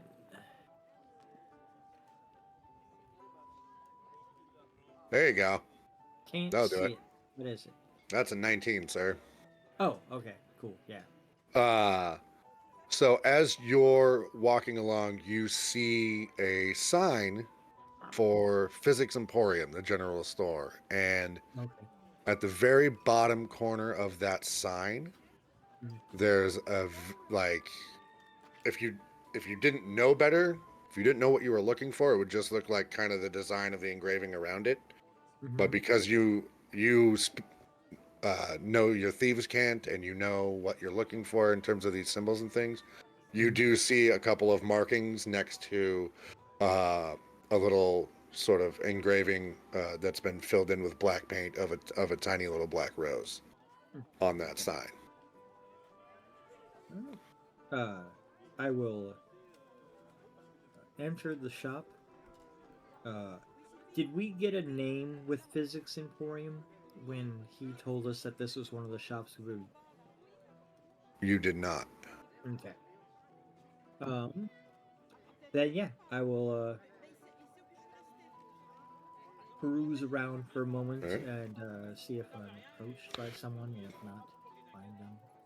So, excuse me, you walk in and it's regular, it's a general store. They've got various of some clothing materials and farm tools and, food, things like that. Whatever other kind of odds and ends you would need.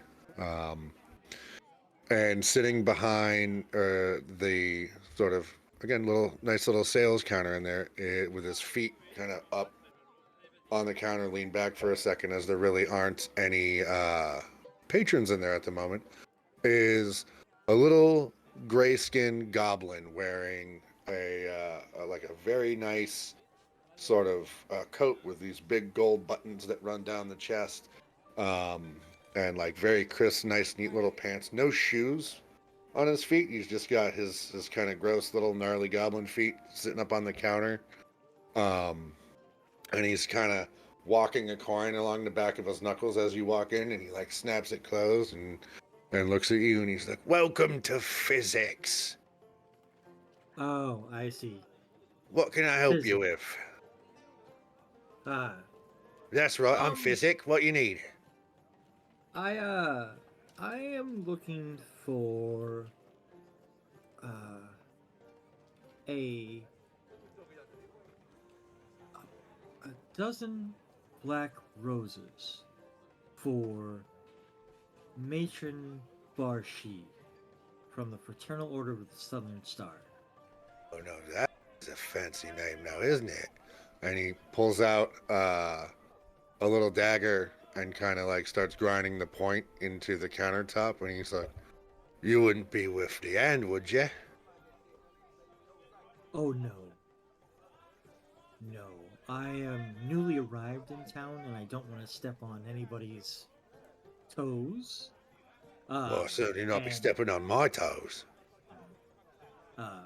So I would like to reach out and I was told by Lord Gramm to come and speak to Sig, Baron. Oh, Not you at this. want Sig, do you? I do. Well, that's gonna be a bit of a problem then, isn't it? See, Uh, Sig, for last who? I heard, well, for you, my friend. Uh, See, he might be dead, he might not want to be found, but that information isn't exactly what we call free around here. You understand? I don't know you. Can't just be telling you where his people is. But, maybe you could convince me?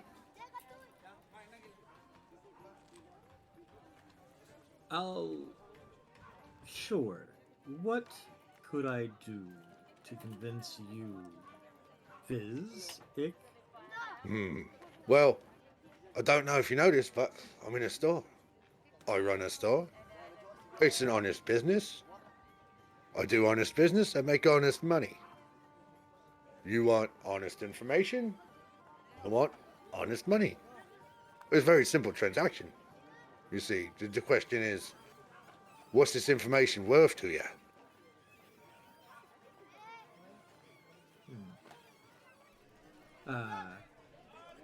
I will flourish a coin or two, gold coin, out of my, out from under my sleeve. I'll do a sleight of hand or performance. Which would you like? Give me a sleight of hand check.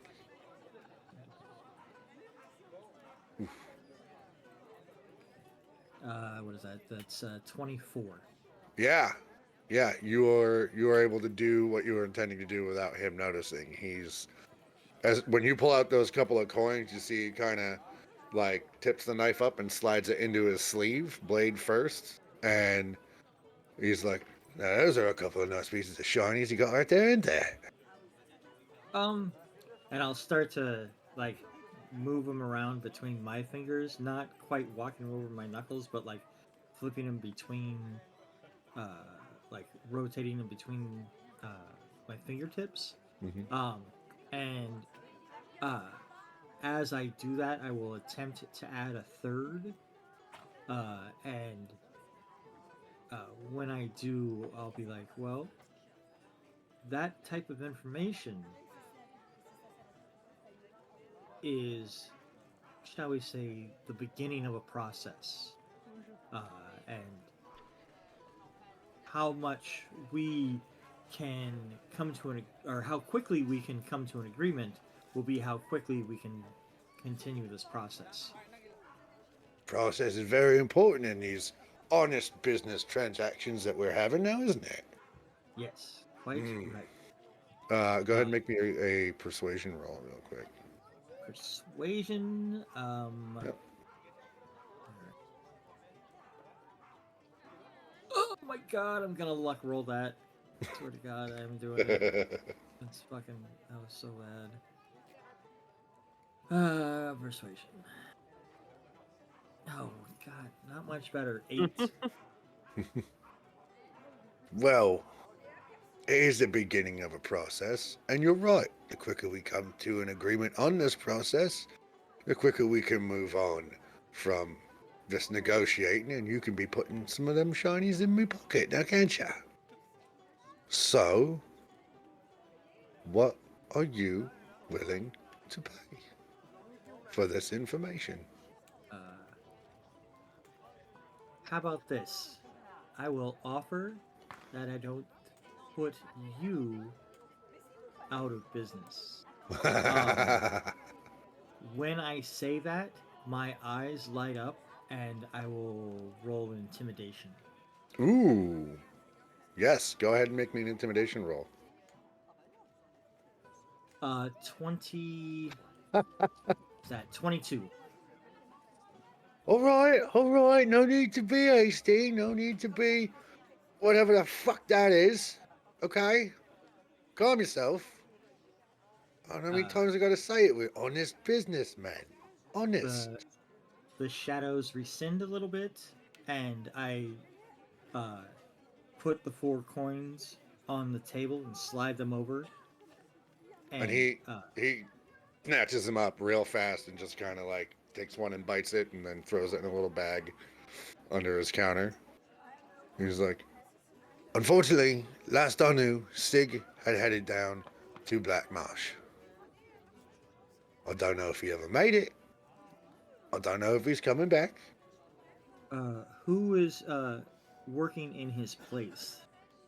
Well, that would be nobody on account of he's on a mission. He'll be back. If we don't come back, we'll start handing out work to somebody else. You want to get a message to, what was her name? Lady Bashi? Matron Varshi. Matron Barshi? Yes. You want to get a message to the matron? I can sit on a message for you. And then when Sig gets back, I'll make sure he gets it. Okay. Well, I was just paying respects before I started to do anything in the town. What's your name? They know me as Straw Bill. Right. And it's a distinct possibility he may know who I am. Because of my background. Let's see if he does.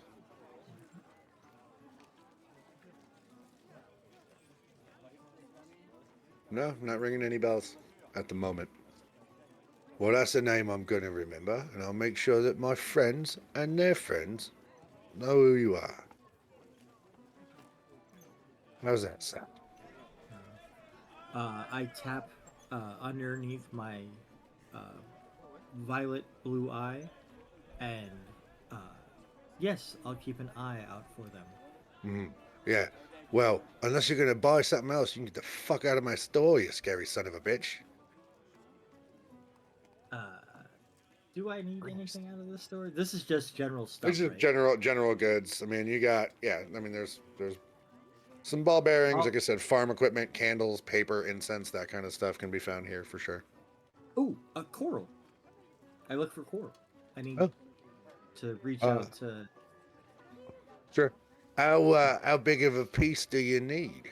I might have some around here. Something that can go into a pouch about yay big. Okay. He spends a few minutes looking around and eventually comes up with, just a little piece of like dried, sort of like a chunk of brain coral almost. Okay. And he's like, "Yeah, I got this. If you want to buy it, you can have it for, say, 5 copper."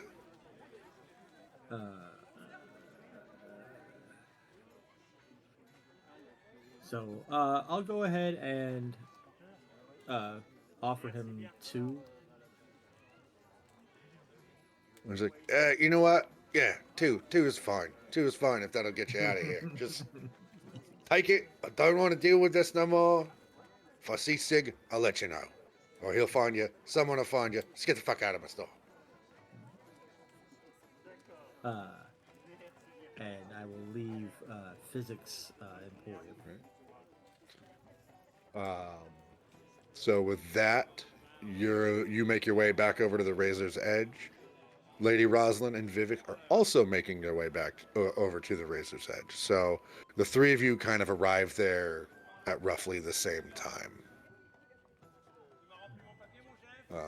So Lady Rosalyn and Vivhik, what would you guys like to do? Oh, yes. Yeah, I would like to, I'll wander in and, kind of, yell kind of a little loudly, who's the lead blacksmith around here? You see there's a bunch of people in there working. And a guy comes over and he's like, "Yes, hi, how can I help you?" You're looking for, my name is Bertram. You're looking for the head blacksmith. That would be the owner, Wolfrin, and unfortunately he's indisposed at the moment, working on a project for another client. Is there something I can assist you with? Another client, you say? He doesn't have a few Yes. minutes. I can certainly ask him, but I'm, I can also, if you give me a little information as to what you're looking for, I'm sure I could help you before Well, we let's see need to if you get him can. involved. I am Sure, in of course. I'm in need of your finest, or not finest armor. I would like to just take a look at your armor selections. Sure. What sort of armor are you looking for? I guess the question would be, what do you have? We have everything. We can make custom pieces. I've got plate armor, scale mail, ring mail. We've got some chain shirts. We've got some breastplates. We've got some leather armor, padded armors, all sorts. And if there's something that we don't have, you can certainly commission a piece from us. Do you have any special ones? Magical armor? Is that what you're Yeah. inquiring about? Unfortunately, no. We do not do apply any sort of enchantments to our armors here. See. We are, yeah, no. That's a service you'd have to take to probably that fool Gilroy over at the Mystic Well. Oh yes, I met But that person. he would likely charge you through the nose if, for an enchantment. Unfortunately, yeah, it seems that way. I'm so sorry. But we do have everything that we do have here is very high quality. Hmm. Uh, Well, I'll take a look around then. okay. Yeah, please feel free to peruse if you have any questions. Again, my name is Bertrand, and you can just flag me down. I'd be happy to help you. And you do Bertrand, see dear. there's plenty of armor to be had. Bertrand, dear. Yes, of course, miss. I pull out the gun from my backpack and yes. set it on the table. What would you appraise that for? To be honest, I wouldn't even. That would be. Oh dear. Bear with me a moment, and he disappears, and you hear him be like, "Wolfrin, we've got another one." And so Wolfrin comes out, and he's like, "What seems to be the problem? You need something looked at, something appraised?" Yes, good sir. Wolfrind, is it? Yes, Wolfrin. My name is Iron Lady Arm. Rosalyn It's a Moonstar. pleasure to meet you, Lady Rosalyn. Put my hand out for him. He holds his up there. They've got some grease and oil stains. I apologize. I take it do not back. want to get any on you, but with all the respect, yes. I came upon this piece in recent adventures. I don't know if you know anything about the Lord Gramm's competition. Sadly, I do Gauntlet. not. No. No, I do not. We just managed to complete it, and congratulations! I came across this during that competition, and I was just wondering if you would be able to appraise this for me. So you just want me to give you a value for it? That would be lovely. I'd be willing to make it worth your while. Oh, well, may I look at it? May I inspect it? Yes, of course. Help yourself. And he picks it up and he's kind of looking at it and inspecting it. This is very old. Unfortunately, I don't know much about the mechanics of the weapon. I'm just now learning about them myself, but I would say materials alone, I could give you 65 gold pieces for this. I'll think on that. And I take it back and put it back in my bag. And Straw Bill's not in here yet, right? I think as you're putting it back in the bag is about when he walks in. Okay. Thank you. Do you have any rapiers around here? Oh, yes, plenty. We have some, and he has a rack of them. He's like, we have a selection of some very fine rapiers, very quality steel, and we have some that are made of some different alloys that allow them to be a little bit sharper. last a little bit longer. Feel free to take a look. Bertrand can help you, as I have a new customer, old customer I need to attend to real quick. So Thank you so much for Bertrand your can help time. you with whatever you need. Yes, thank you. And then he walks over to Straw Bill, and those two start talking. So, you are looking for what kind of a rapier are you looking for? Just better than my basic one that I have now. Better than the basic one. Yeah, he's got say.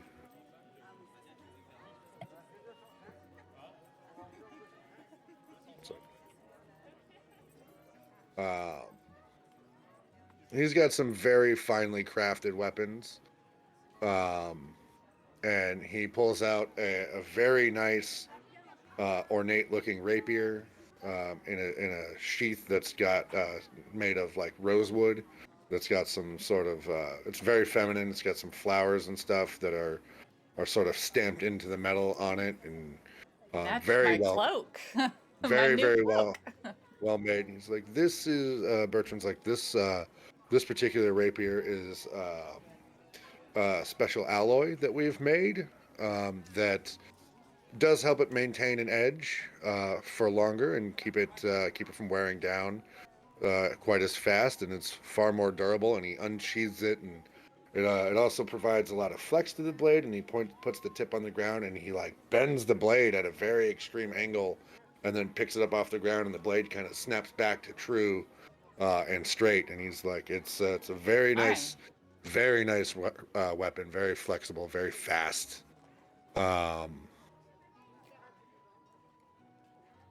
I make my But way over while he's talking, and I Mhm. asked him to hand it to me. uh, yeah, sure. If you'd like to try the feel of it, and he Yeah, and turns around I and just want to holds kind of holds its scabbard towards you.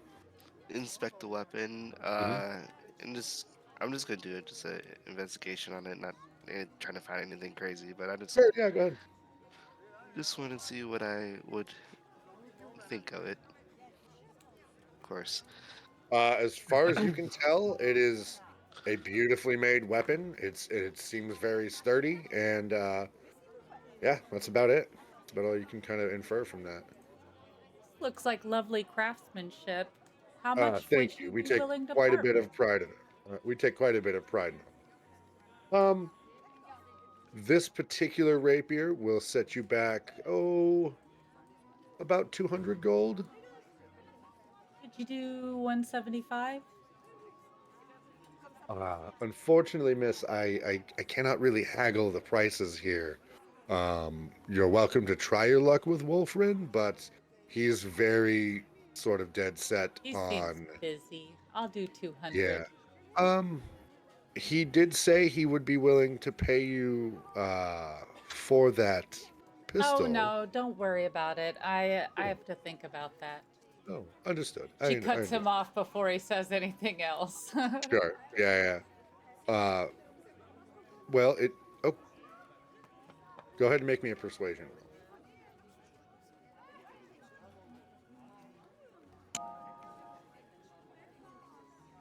Oh yeah, Ooh. there it is. He's like, you're very nice. You're very sweet. He's like, don't tell Wolfrin. We have plenty of these sorts. He's like, I can part with this for 200, just fine. Thank you. That's so Of kind of course, you. of course. So you guys exchange the gold, and he hands you the rapier, um, and that is going to be a +1 rapier. Okay. So there you go. I'm gonna look at Rosalyn, and I'm gonna be like, yes, I think that's a fine weapon for you. Perfect. Well, I think I've got everything I need. I think I'm done shopping. All right. I'm going to ask him. Yes, sir.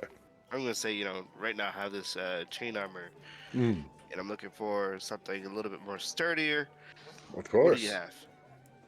Again, we have every kind of armor that you could want. You have is it a full suit of chainmail? Yeah.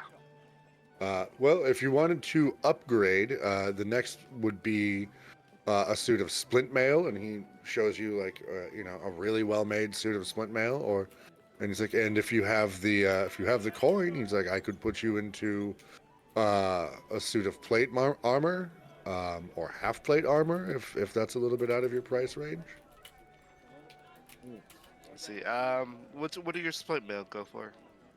We typically sell those for around 200 gold to start with, and I have some sort of nicer quality, finer ones that are, again, our same alloy process that we use in some of our swords helps make them a little bit more durable than your average chainmail, and I do like durable. so those would go for a little bit more, depending on how durable you want. But I'll be upfront with you, if you're going to spend the money on sort of an upgraded suit of splint armor, you're better spent just buying some of our more higher end plate armors that we sell. Well, what does your plate armor start at? 1,500. Yeah, that's a bit out of my budget already. I Needs to understand. be going around. Hmm. So yeah, Oh, that's do you have any bit more cheaper more than affordable the options? Earthbreaker armor. I do. I have a suit of splint armor.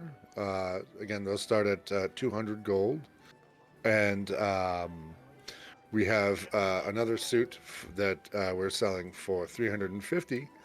That will help. It does help turn certain blades and certain weapons a lot easier than others. Let's see. Yes. Okay. You said that's for 350, 350. Yes, sir.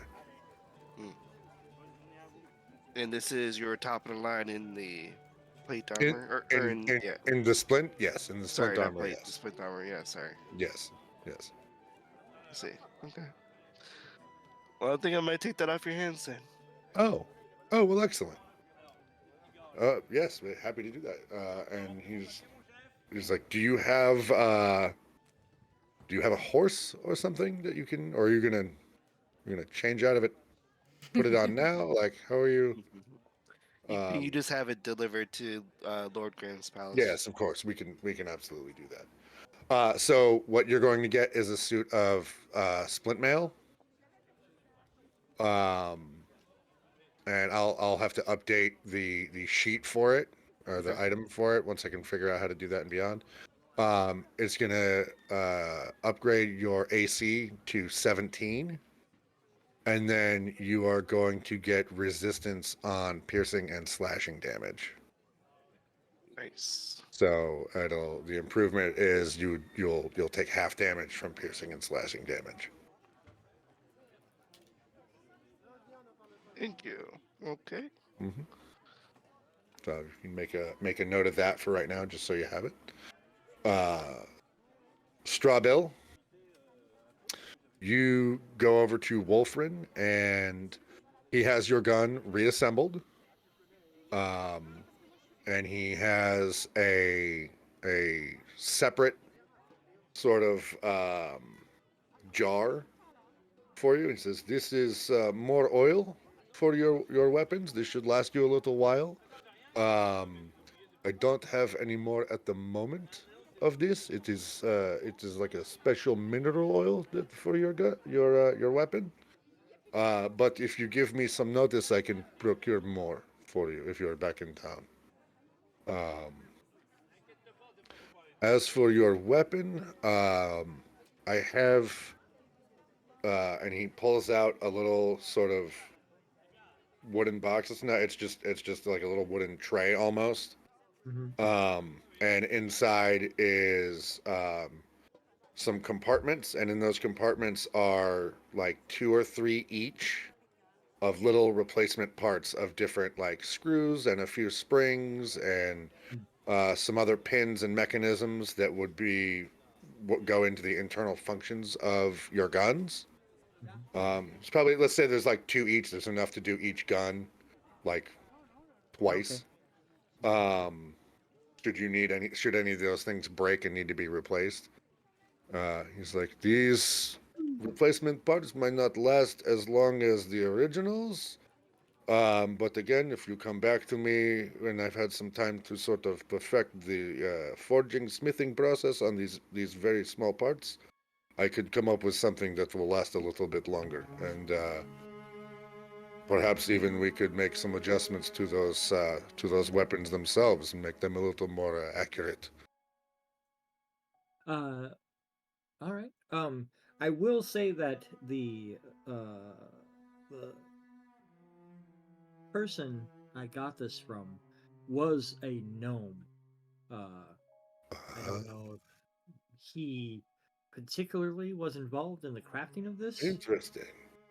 But and um, I'm not sure exactly where he was from. I didn't recognize the accent, so I'm not sure if he was from anywhere we would be familiar with. Uh, but um, as lands to the east Mm, and south, I mean, could be anywhere. I'm not quite of course. acquainted with And those. some of the gnomish smiths are very, very talented.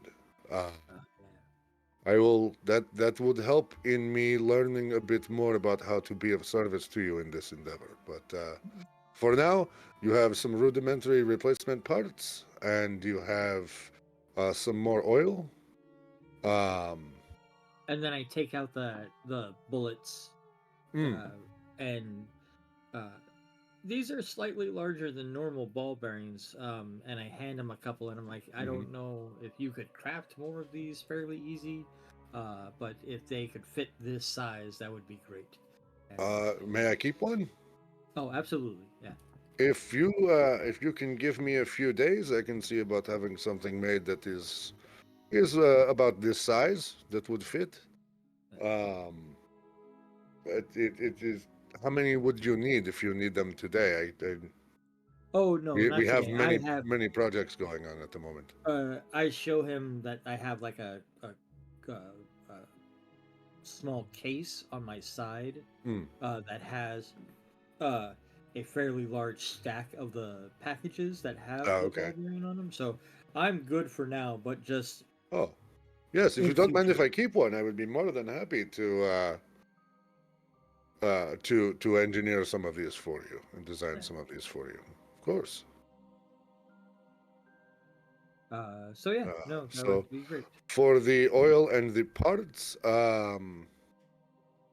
let's say 125 for everything, just with the time and the unfamiliarity, and it's fascinating work. But and the oil is that oil is a little hard to come by. Unfortunately, I thought it was all I had in stock today. Um,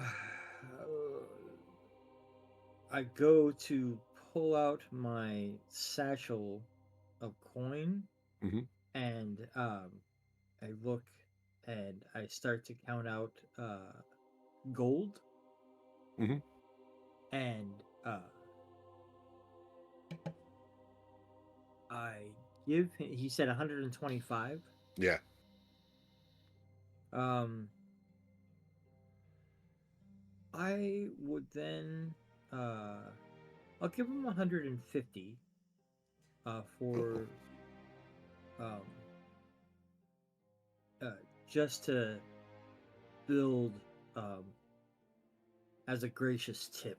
I'll give him 25 more. that is quite generous. I thank you very much. Please come back soon. I will have hopefully some news for you on this particular problem. Thank you. Yes, no, thank you for your Of course. time and knowledge. And this is what we do at the Razor's Edge. That's why we are the best. That is why I will. I doubt you need my endorsement, but I will surely give it. I will happily take it. Oh, Well, thank you very much. And with that, he cool. goes back about his business. So, are anything else the three of you would like to do? Nope. Nope, I am good. Right. So you guys are going to make your way back to Gramm Manor, so to speak? Yeah, are we walking together with Strawbill? That's up to you guys. I would say as he's finishing up, you kind of all notice that oh, hey, you're here. And, So, I Lady talked. Rosalyn, did you go Yeah, ahead? I talked to that fine gentleman in there, and he told me that this gun is worth 200 gold. I think I'd be willing to Ooh. part with it for 150, though, since we are friends. Go ahead and make me a deception check, Lady Rosalyn.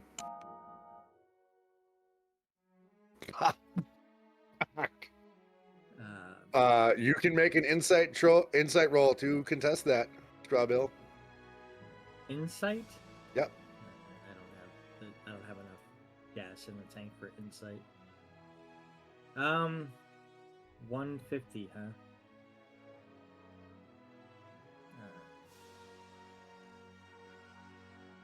Well, I don't currently have that on me, so until after we get paid. I don't quite have a king's treasury at my back to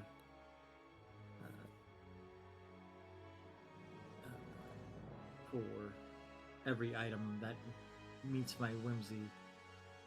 So you hang on to that. I will. When you And, want to buy it off me, you just let me know. Uh-huh. Yes, I will definitely let you know when I want to buy it. I should have bought a bag that, like, nobody can open but me. As I put it back into my bag, I'm just gonna like hold it a bit closer to me and walk onto the other side of Vivhik. I take a couple of steps away from you, noticing all of what you're doing. I'm like, all right, you do it.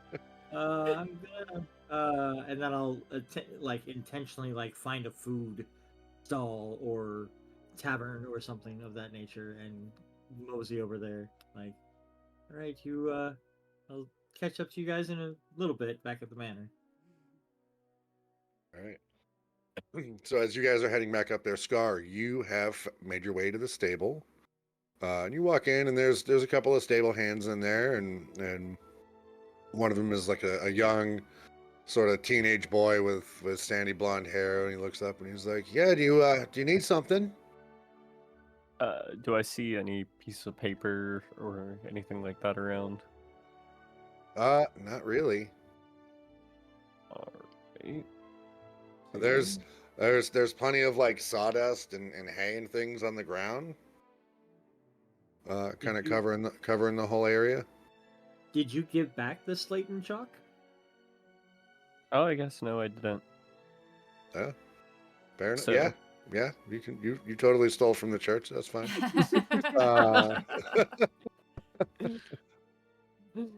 But yeah, you got your little rock notepad. Let's go. Yeah, why not? I'll pull it out and I'll just write on it horse, carriage, saddle. He's like, are you looking to buy those things, mister, or store them here? I pick out a pouch of gold and just kind of shake it in front of him. Oh, okay. Well, you need a horse and a carriage and a saddle, or you just need a horse and a saddle, or are you looking for a carriage to take you somewhere? I put up 3 fingers. You're looking for a carriage to take you somewhere? I nod my head now. No. I point again at the piece of slate. Okay. Horse, and carriage, I saddle. circle it with my fingers. Yeah. Okay. He's like, I'm sorry, I'm not following you. You need a horse with a saddle to pull a carriage. Do I understand that? Yes. Okay. I'm following you. Well, that's I mean, that's gonna cost you a little bit. Hold on, I gotta find where that is. At the bottom. So, yeah. So that's gonna be like, Are we? yeah, it's gonna be kind of expensive. So Are we renting or buying? well, if you want to buy it, Mister, that's gonna be about 160 gold for all of that. And we can let it go for, you can rent it for 80, but you gotta. I mean, how long do you need it for? I just pull the money out and I put it down on the table. Oh, okay. Yeah, let's get that ready for you. Are you planning on leaving immediately? Uh, I take that thing and I say, meet with Gramm, then I'll be back. Oh, okay. Yeah. Well, we'll have that ready for you when you come back then. I just nod and walk out. Okay. And you're all gonna go back to Lord Graham's now? Yep. All right. So you all make your way back there, and he meets you sort of on the front steps leading up to his manor, and he says, "Thank you for coming back. Everything, all the preparations have been made. I have some mounts ready for you, and he hands you kind of just a simple map of the roads, and he's like, if you take this road south, and stay on it, it'll get you directly to Black Marsh in 4 days or so. I've provided you guys with some camping gear, tents, bedrolls, that sort of thing, along with your horses to help you on this journey. Is there anything else that you need of me right now? I don't think so. I think I found everything I'm looking for.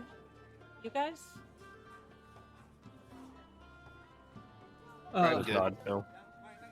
I kind of look around at my stuff and I'm like, yeah, I'm set to go. Okay.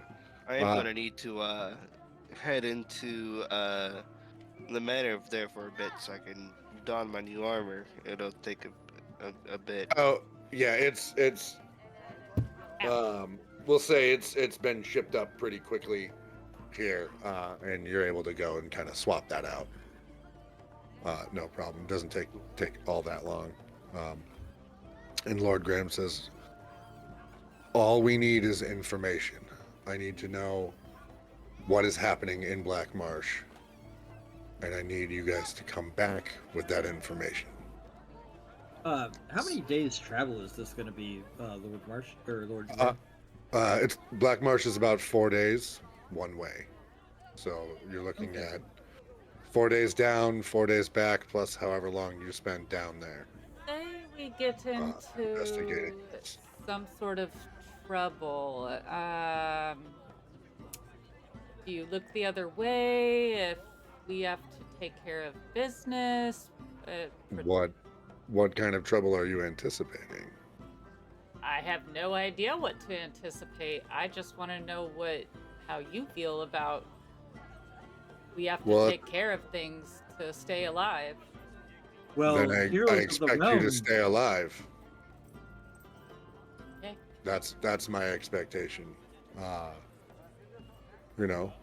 not in the business of working with people that would harm innocents, but then you I would don't never. seem like that sort of people. That's part of why you're here. That's why we're talking. That's why you were in the gauntlet in the first place. Speaking of intelligence, did you have any clues or anything to lead up to this before, or was it just out of nowhere? As far as we know, all communications from Black Marsh has ceased. Our scouts have not returned. Traveling merchants that are on a regular route are now no longer keeping to their schedule. And the last known city that they were headed towards was Black Marsh. So we need to find out why. And that's where you all come in. So Sign Adam. I'm just gonna say question, then Hmm. pull out my book bag mm, and pull out yes. the horn and just hold it out to him. Now, where did you get that? Where did you get that? I put it back and I just sign dungeon. That's not possible. I mean, he Uh, literally We saw he him do it. had. We saw him get it. no, that. Listen, I have to. There's some people that I need to speak with. If you would please, um, just please, and he's very flustered at the moment. He's like, just please get to Black Marsh as quickly as you can and find out what's going on there. I will have more answers for all of you when you return. But there are some things now that I need to look into beyond this, apparently. Can I roll for insight to see if he's like hiding something? I don't think you need to roll for it. He is 100% hiding something.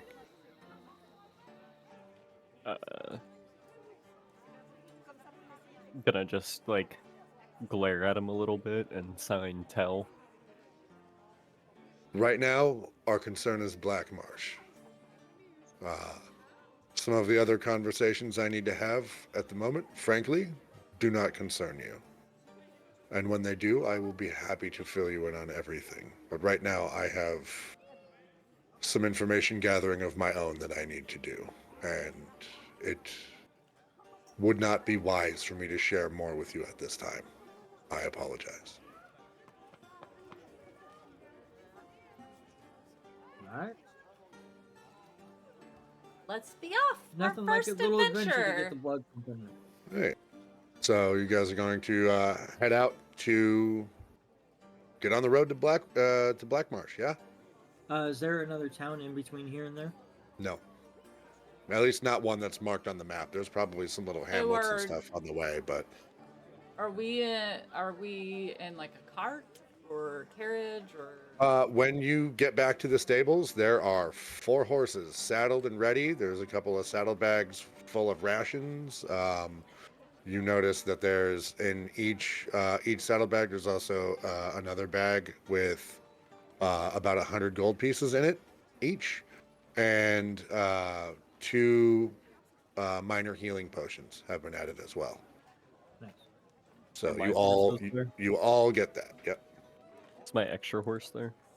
Your extra horse and carriage are also saddled and waiting, and the stable hand is a little Very confused.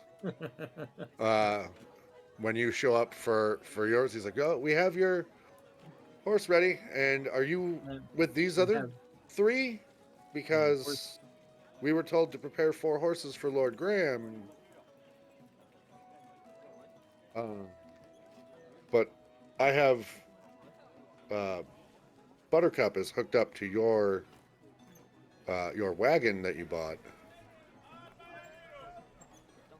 I just tie like I take a piece of rope and I tie the extra horse that I have to the back of the carriage. Okay. All right, and you guys are gonna head out. You said Yep. 2 potions of healing? 2 potions of healing, 100 gold, enough rations for 10 days each. And like trail rations. You guys aren't going to be eating well unless you hunt, but you're not gonna go hungry either. And there's little sort of collapsible tents and bedrolls and thing. Traveling supplies. You're very well equipped for the journey you're about to head out on. What Alright. color is my Ra- horse? Were these regular healing potions or minor healing? Minor, so it's going to be 1d4 plus 4.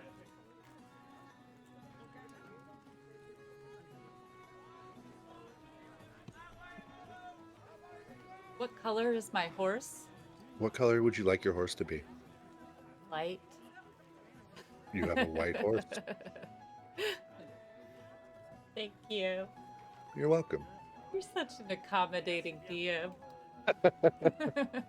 I try. And then I he try. murders me and my horse.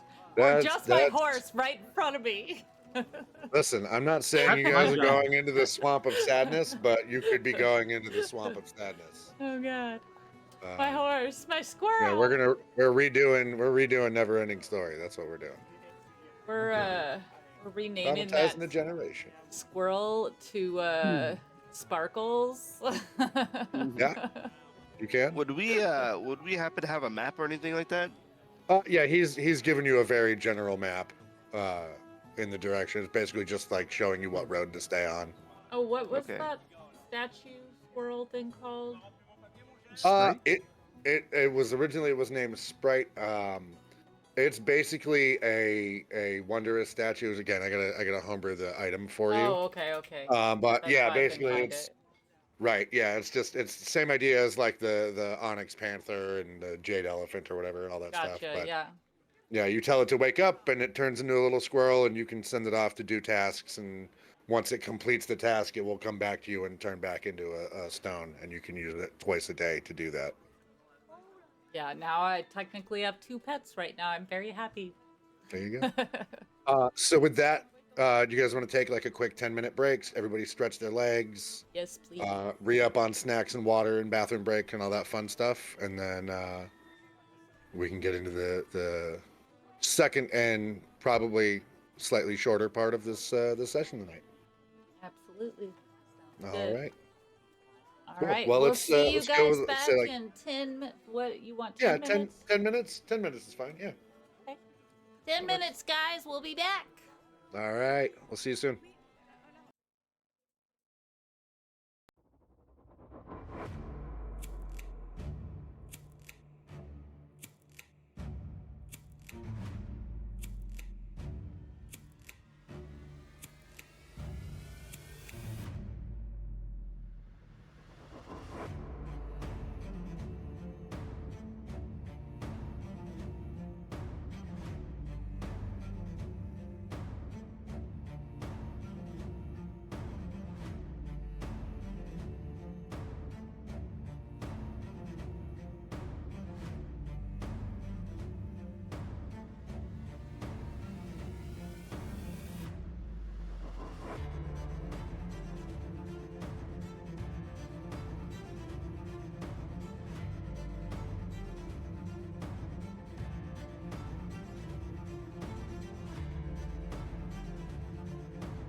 All right. Welcome back. You close the dungeon portal. Oh, A map. it should reload it.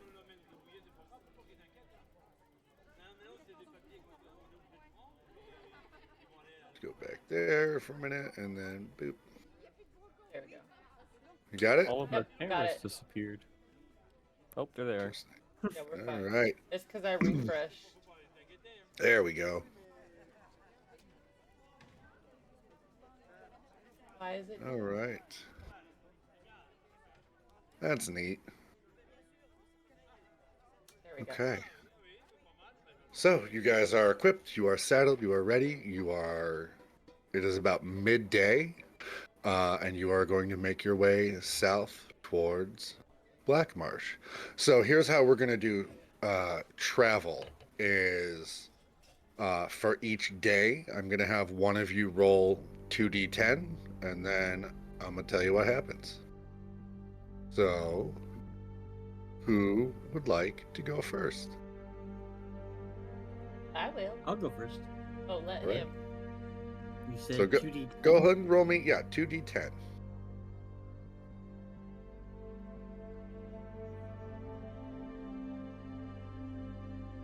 88. 88. Okay. So you guys travel for a few hours away from town. The sun is starting to set. There's a light rain falling, and it's about dusk at this point. And you do find a relatively nice place to just sit and rest for the night in a little sort of clearing just off the side of the road, where you can set up camp if you would like, or you could choose to keep traveling overnight if you want to. But you guys have been up since about 6 o'clock this morning or so. And it's probably about 7:30 now at this point in the day after traveling all day. Are you guys up for traveling all night, or do we need to make a rotation on who keeps watch? Oh, We don't know I what can take- awaits us when we get there, to be honest. And How far are we from at this point? At this point, you're several miles out of town.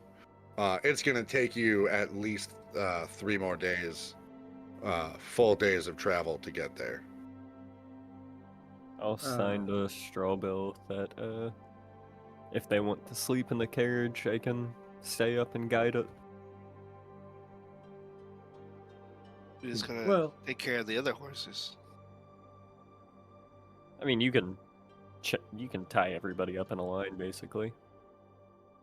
Don't they need the Follow. horses need a certain amount of rest and water as Mhm. well? Yeah, your horses are going to need food and water too, yeah, and they're going to need a chance to rest.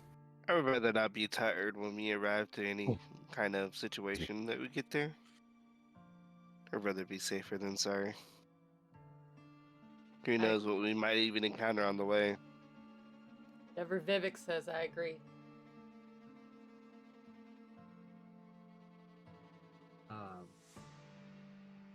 all right. Well, I'll vote for making camp now. I have to take care of a couple of things, so being on the road is fine. But yeah, we should be rested when we get to Black March for sure. Right. So you guys are going to set up camp for the night? Yeah. Okay. You set up camp. Is anyone? Are you guys going to take watch throughout the night? And how are you guys going to handle that? I'll take first watch if that's okay. Sure. Okay. And I walk over to Scar. Is there any particular reason you'd like to keep going? Do we need to get there and back with any expediency for any particular reason? I'll just sign to him. Just trying to speed things along. All right, I mean, being heroes of the realm, we are should be afforded little bit of luxury and latitude, but sure, I would see that getting there and back would expedite business for you, I guess. Are you? So I'll make dinner. Uh, for myself at least. If anybody else wants to share, that's fine. But I am not a good cook. But I am like my food is basically rations boiled in a little bit of beer. Lady Rosalyn is watching Vivhik. She doesn't know what to do with a bedroll or setting up camp. She's kind of just standing there watching him, staring at him, doing nothing to help. I'm gonna ask Scar. Scar, do you mind if we use the wagon overnight? Just kind of nod at you. Okay. I'll just say, why don't we, instead of being on the ground, why don't we sleep in the wagon? Oh, that sounds far better than what I was thinking was gonna happen. Is that a spider on the ground? Then I'll also look at Strawbill and I'll sign to him and let him know that I'll take second watch for him. Okay. I'll let him get some sleep. So you guys split watch for the evening. I have a question. So Yeah, go ahead. I know we discussed my halberd being something different, but originally I intended it to be the halberd of warning. So, does it still have that, or just regular? At the moment, it is a very nice, very ornate That's all I halberd. wanted. That's what you know about it. I'll look to Scar at a certain point, as we're kind of sitting there winding down, and so I think that we will not involve the Lady Rosalyn in our watch cycle. So when you go to wake up Vivhik for his, just do it a little later than you normally would. I just nod at him. Right. And then, once everybody goes to sleep, let me know. Yep. Lady Rosalyn is trying to punch her backpack into a pillow, and it's not working, and she's kind of tossing and turning a little bit because she is not comfortable. She kind of turns over in a hump, her head on her backpack, and she's kind of just like using the cloak as a blanket. The first night slumming it. For Yeah. you. Yeah. Yeah. Very difficult. As I for hear you. the calamity happening in the cart, I'll yell over. Rum helps with that. Where's the rum? It's I kind of swirl around a small, or like a small bottle, right here. You see her hand like reach over and just kind of Like pick out of it the up. out of the Yeah, like out out of of the the carriage cart window. and just kind of grab it from you, and she takes like almost 3 swigs and then hands Ooh. it back. That's some decent rum, thank you. All right. Only the finest, stolen from the finest folks. I'm gonna look at Rosalyn and say, just do be careful and keep your wits about you, wouldn't you? You know I always keep my wits about me. I can hear and smell anything. Sorry about that. I'm going to just kind of sit down on the ground and kind of like Overwatch position, not an Overwatch position, but just like a kind of not entirely laying down on the ground, but kind of sitting up and into a position where I can fall asleep, while holding my weapon, just so I can be alert if anything happens. Right. So as the rest of you fall asleep for the night, a few hours passed. It's almost getting to the end of Bill's watch. Go ahead and make me a perception roll. Okay.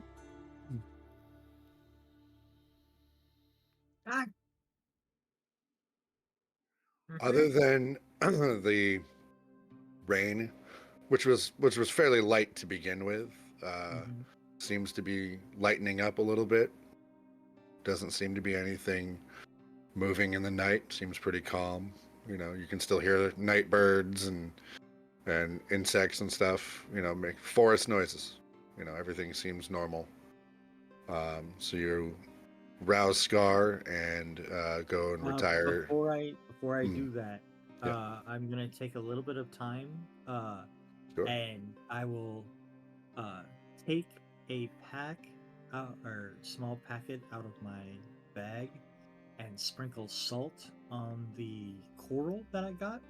Okay. And I'm gonna reach out to my patron and see if there's any refinement to the nightmare that I had the night before, or if that was him. Like, try to communicate with my patron a little bit. Okay.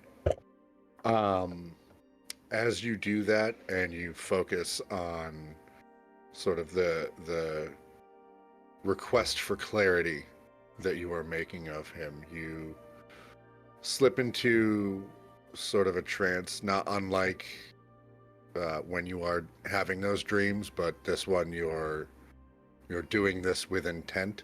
So More lucid style. yeah, like you find yourself once again at sea, but this time you're not floating on just a piece of wood, a door that was left over from the wreckage of a ship. This time you're standing at the bow of a ship. You're still alone. You're the only one there. The rest of the scene is the same. The calm waves, the gray sky. And as you sit there and you're making this request of your patron, again, the sky starts to boil, and one by one, those eyes start to open up all across the sky from horizon to horizon.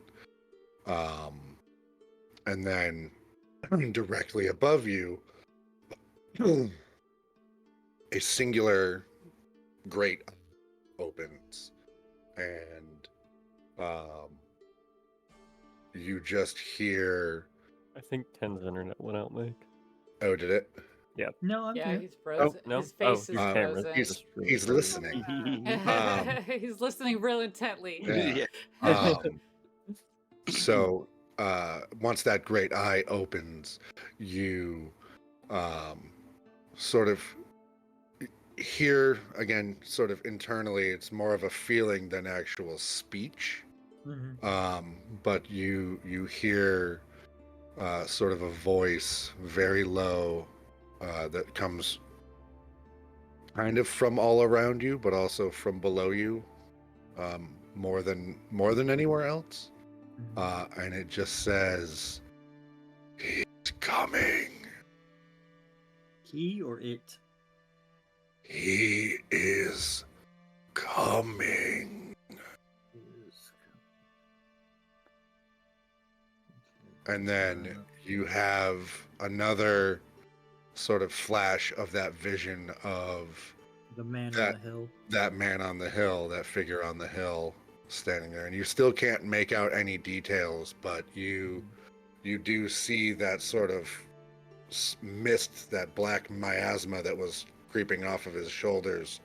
And this vision is much thicker, and it's sort of coalescing just above the figure and taking this shape with these long, abnormally long arms that end in these long, wicked claws, and its sort of head has kind of like a muzzle to it, like a long wolf's muzzle, and these long curling horns of smoke that are starting to come off it, and that shape seems to be getting more defined until that vision ends and you find yourself back in camp. And no book this time? No book. No book. Okay, so book may hold the answer. Alright. Okay, cool. Once my self settles, I'll go ahead and wake up Scar. Sure. I will not go to sleep right away because I really don't want to have that dream again. Sure. So yeah. Right. When you wake me up, I kind of tug on your shirt or something a little bit, and I'm like, I need your help with something real fast. Oh, okay. I take off the top part of my robes and I hand you a dagger, and I just sign to you, cut, and then I turn around and get on my knees. It's not often that a friend asks you to stab him in the back. And you see on his back like this patchwork of old healed scars and laceration, just this roadmap of pain that has been crisscrossing this man's back for forever, for a very, very long time. And some of those wounds that are on there are less than a day old at this point. Ooh. So I will. I'll comply with the request. Scar, would you like? Is it supposed to be a long cut, short cut? Like, I turn around and I sign to him, as you wish, 4 times. 4 times. Okay. I will go ahead and make 4 even strokes, down, your like left shoulder. Do you want me to roll for it? No, you don't need to Okay. roll for that. That's yeah. But yeah, I didn't know if you wanted me to maybe do a sleight of hand to like not injure him. Like, That is. super bad. I mean, are you trying not to injure him? Or are you like? I'm trying not to. Yeah, I definitely don't Yeah, want to. go ahead and make me a sleight of hand check then. That's a good idea. Let's see how deft you are at this. I am not so good at The at gentle stabbing. the first one is a little deeper than you intend on it being, and he's actually gonna take. Oh Jesus Christ! Oh my God. 4 points of slashing damage from that. You don't need to track it. You'll heal that before you're done resting. Okay. But Gotcha. yeah, you're gonna hurt him a little bit on the first one, just because this is weird for you. You're a little nervous about it, so the first one's a little deeper than you intend to be, but the other 3 are fine. Yeah, definitely. Yeah, definitely. The first time someone's been like, "Yeah, could you please stab me?" That'd be Right, great. right. Yeah, the whole thing's a little unnerving. All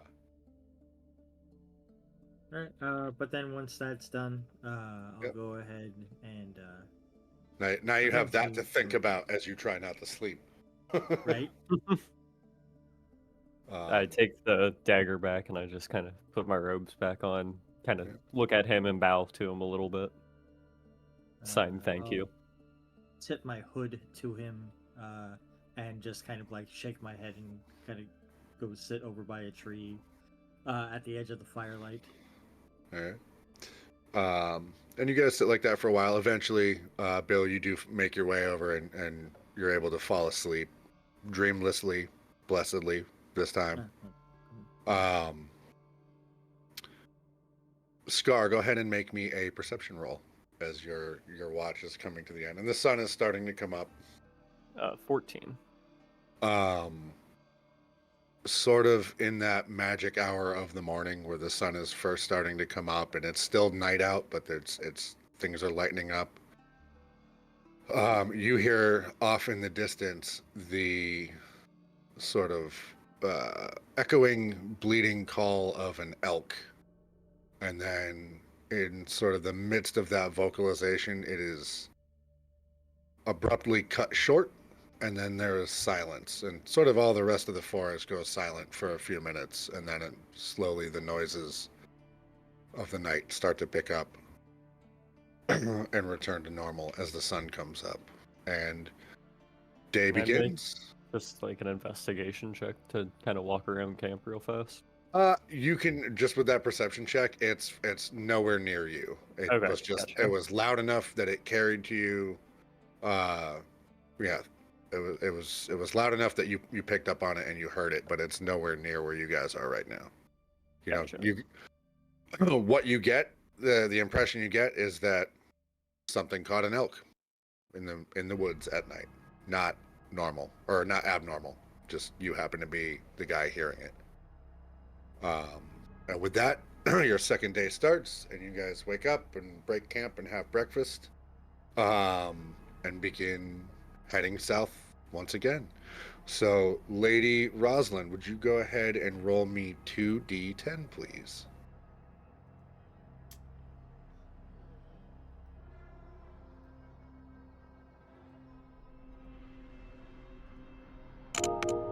Well, you might want to go ahead and turn off your camera and turn it back on and see what happens. 100. Oh, that's 2d100s. All right, Oh, that'll work. that's what 101. I saw him do last time. Yeah. No, that's okay. That is okay. Let's see. Which one is that?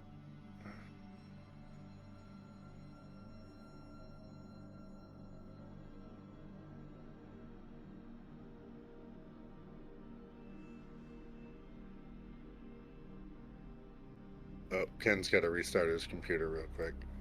Uh, Where what is it? it's gonna mess up There the we video go. order. I think it'll come back in. the It right will order. when he comes back in. Yeah. Remember last week though, it did fine with it.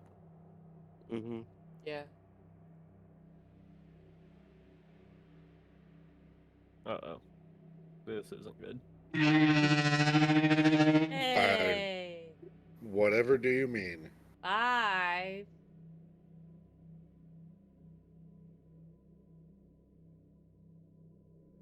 There we go. Okay. Thanks, Bo, for gifting them a sub. Yes, let's go. There we go. There went our Well. cameras. Wait. I'm the only one who looks normal. Yes. Of course. Of course yours would. That's because my camera is not cut from Discord. I'm the source. When he gets back, though, it'll be fine. I'm gonna run to the bathroom real quick. We'll wait Sure, on him.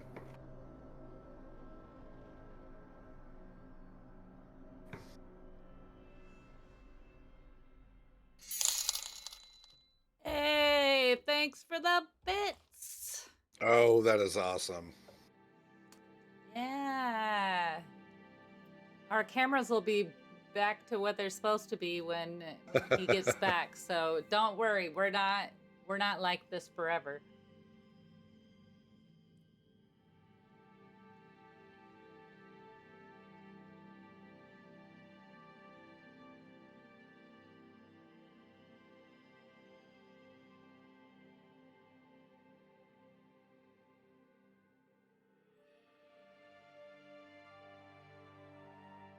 There we go. It's back.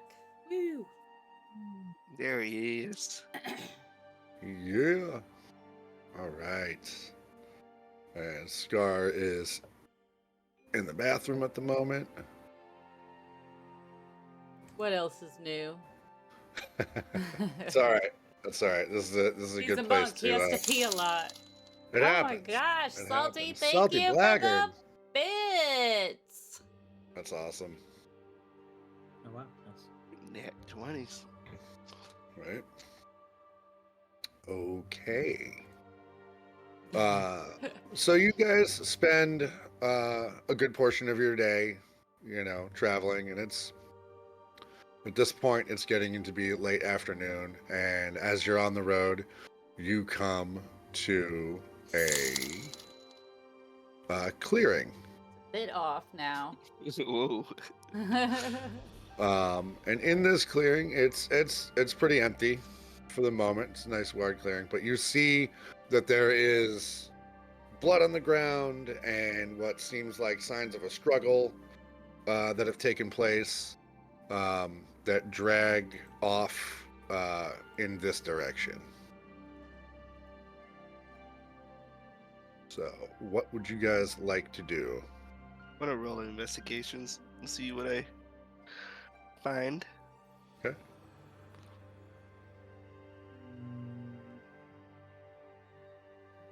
Whatever pops up. Oh 3? yeah, of course. Yeah, I that's mean, about right. there's not much to tell. What it looks like is something was attacked in this field. As there's blood over here. I'll Can go I- ahead. Make an investigation check. And oh my God, Salty! Holy shit. Oh, Wow, nat thank one. you. Whoa. Yep. Something was definitely attacked in this field, and it's pretty obvious. There's clods of dirt kicked up. There's bits of fur. There's blood everywhere. Can I smell anything that's recognizable to me? Yeah. Go ahead and give me a perception roll, and I'll say if you're not proficient in it, you can add your +2. I am Proficiency proficient bonus. in it, Oh, and okay. I have advantage. Okay, perfect. Yeah, go ahead and make a perception roll. Oh yeah. So you obviously smell blood, you smell fur, you smell gore, and you also smell wafting kind of towards you from this direction. Just an incredible funk of like BO and rot and just nothing good.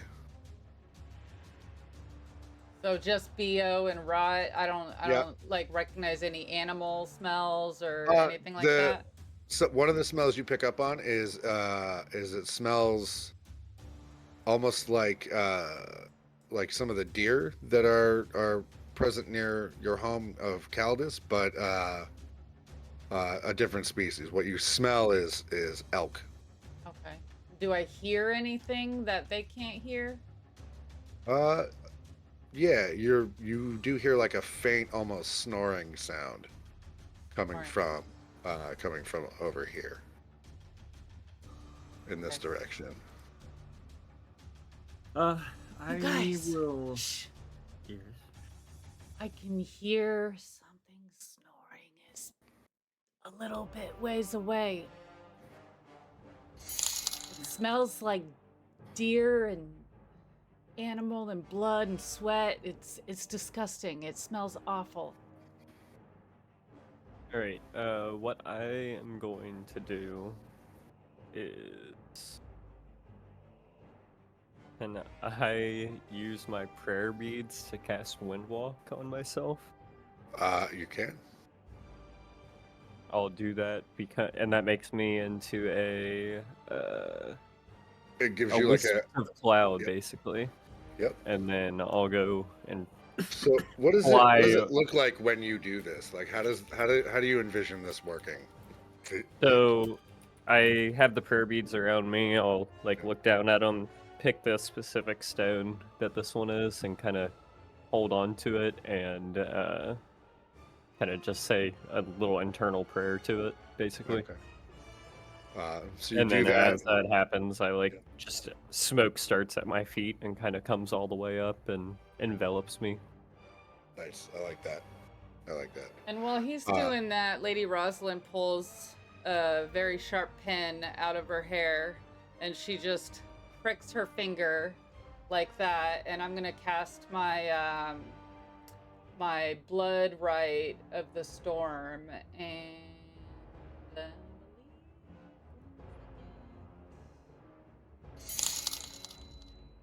hard to concentrate. Crimson rite. Let's see. So I need to do 1d4 product. You guys having a battle over here with these bits. I Jesus. know, right? Okay. All right.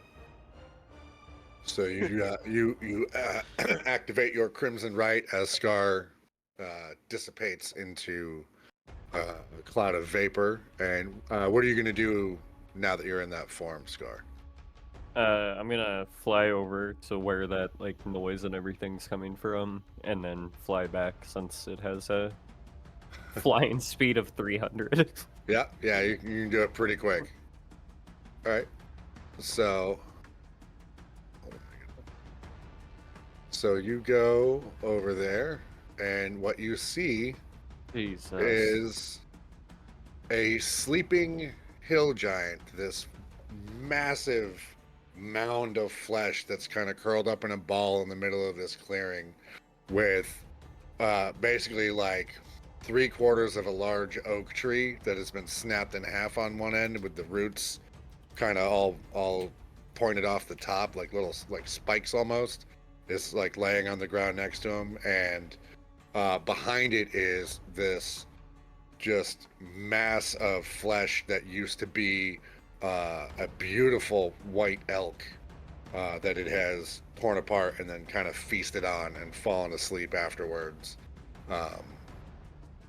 This giant is just sitting there, its chest rising and falling slowly as it snores, and just lays there sleeping.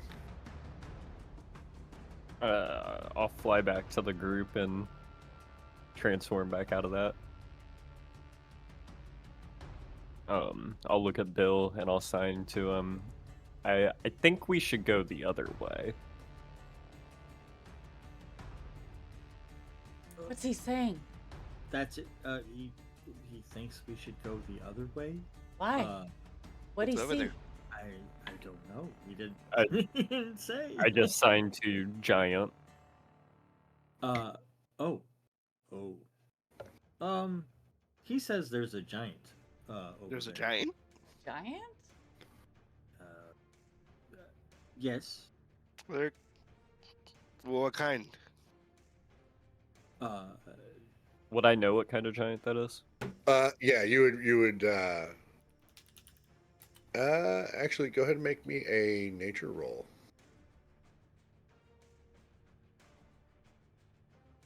Six. Nope, it's a giant, but I you just know signed there's a back couple a of different. Draw Bill and I Yeah, they I'll come in just some say different flavors, but you don't know big, which one it is. really big. Well, it And I depends on the point type to- of field giant or type of giant, but And I point to Vivhik and I'm like, that big? Because Vivhik is quite a bit bigger than me. So I'm like, that big or bigger? How big would you say that it is, Mike? Say this particular science is. You know, I should have known you were going to ask me that. And,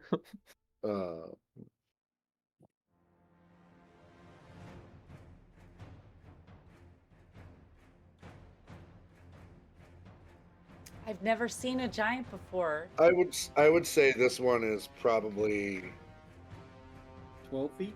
yeah, like rubbing shoulders with like 14, 15 Okay.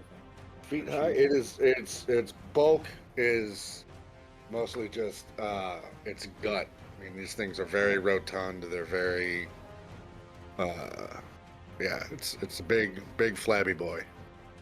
I'm gonna just Uh, like signal I'll- like a big stomach and just kind of like make that like sign at Scar.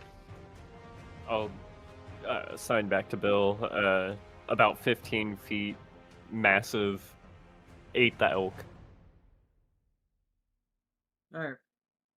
So, under that description, I'll roll a nature check and see Okay. if I know what it might be. Go ahead. 20. Yeah.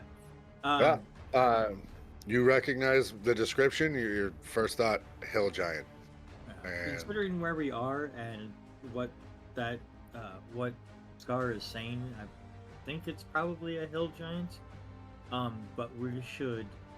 I mean, it's in its Those hunting are ground. bad news. I wouldn't want to deal with that. Yeah. I mean, it is just existing. I don't see any reason to mess with it. Is it blocking our path? Or Nope. just there? No. There.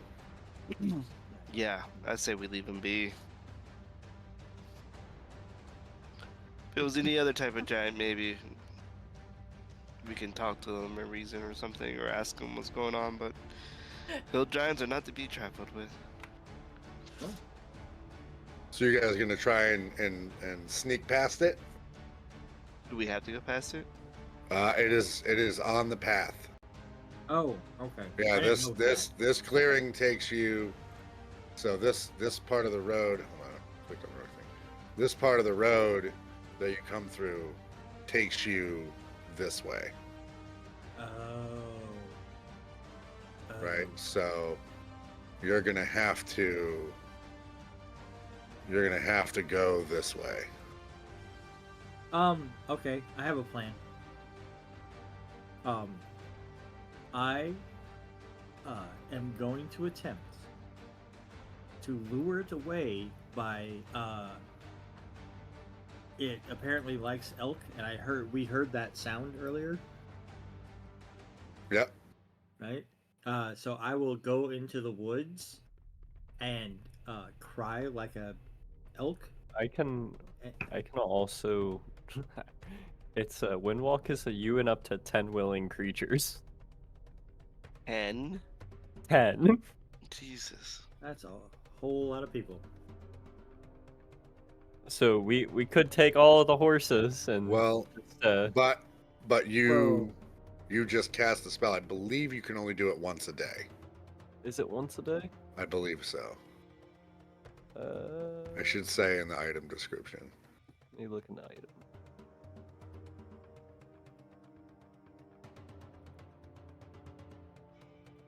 Are we still like in morning? Like we just woke up? Okay, yeah, it's next dawn. Uh, Okay. No, at this point it's probably like early afternoon, maybe like 1 or so. And I'm pretty sure I can outrun this thing. Should have given you guys a bolstering speech when we got out of bed. It's not, I mean, if we have the horses and such. Yeah, just wait until he runs towards me. Like, I can take one of the horses, and then once the giant gets out of the way, then just... How did one of those catch an elk? I mean, that's what he does. Yeah, Like, never and seen he one up probably- close enough to see. right? Yeah, and I'd like not to. As you guys are having this discussion, you hear like a very loud fart followed by a groan as this guy starts to kind of roll over and come to, and he's like, I'm gonna assign to Bill and just say, looks like it's time to get going. Right. Are we on our horses? "You are, yes." Okay. I will break right.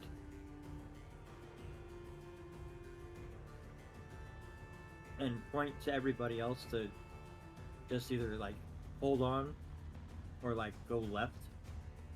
Like, we go down this way, you go up this way. I was gonna go this way and then circle back around. Okay. Because I can also use a little bit of magic to slow him down. So, I look back at Vivhik, and I'm like, "Protect the Lady Rosalyn," and I wink, and I'm like, "Do, hero of the realm." Ba-ba-da. And I run. As you're saying that, you hear a earth-shaking roar as he wakes up and sniffs the air and notices all of you guys. So we are going to 4, 5, 6, 7, 8, 9, 10, 11, 12. Okay, he's within range. roll some initiative. Initiative.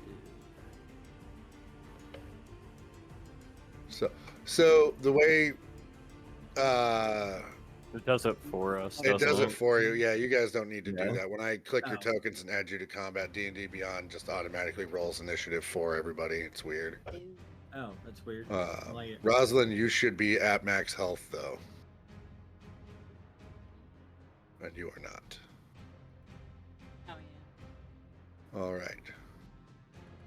So, Scar, you are up first.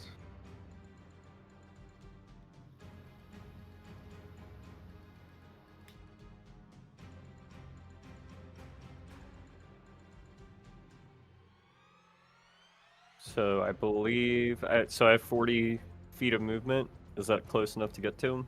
I believe it is. Let's see. Oh wait, the ruler should work, shouldn't it? It's you're about 52 feet away from him right A now. little bit too far. Okay. Well, I'm also I'm on a horse, correct? Yeah, you can you would be able to get there with the horse. I think the Does horse dismounting take an action? I'm gonna say no. Let's keep it cinematic. Is that object interaction or a bonus action?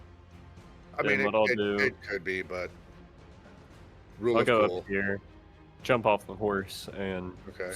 get to punching. And he's kind of sitting on his ass at the moment. You know, he hasn't stood up yet. He just noticed you guys and sort of roared and is where did I friggin' oh, there we go. And he's reaching for his tree trunk. So go ahead and make me an attack roll.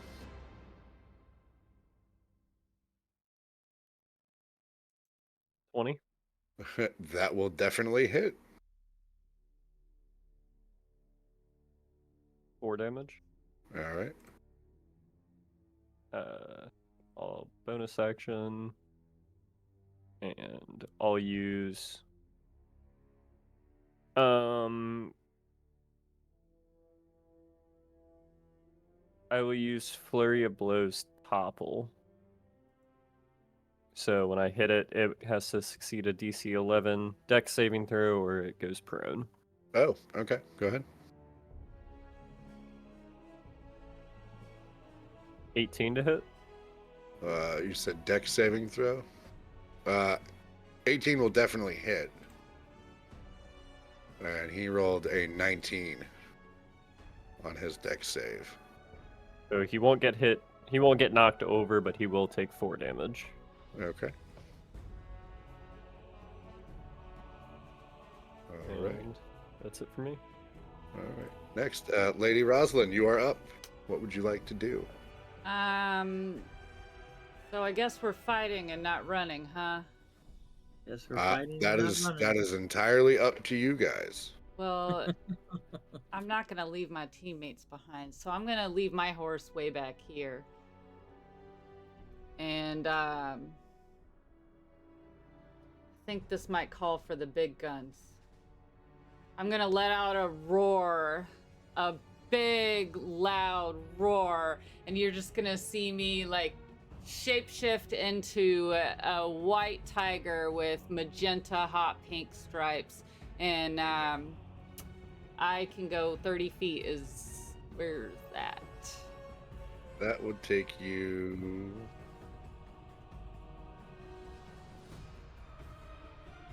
like right about there. Will you move me there? Yep. Thank you. If I move it, You're welcome. it'll mess up everything.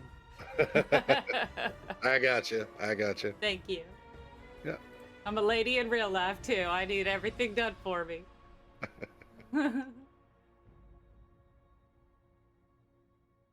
All right. Is that all you're doing? Any bonus actions or anything? Nope, not at the moment. All right. Straw Bill, you're up. All right. I'm going Hey, to Mike. move. Yeah. I just realized it was supposed to be 2 strikes when I did the flurry of blows. Oh, okay. Go ahead and roll damage again. I'm sorry. I was just reading over it. Because they both would have hit, right? 18 to hit on the second 18 one. will definitely hit, yeah. And then he'll have that saving throw again. 7 damage. All right. 7. So he would have failed on the second one. So he will He be would have failed prone. on. Oh, Yeah. he is prone. Okay. Yeah, he's prone. And then Straw Bill.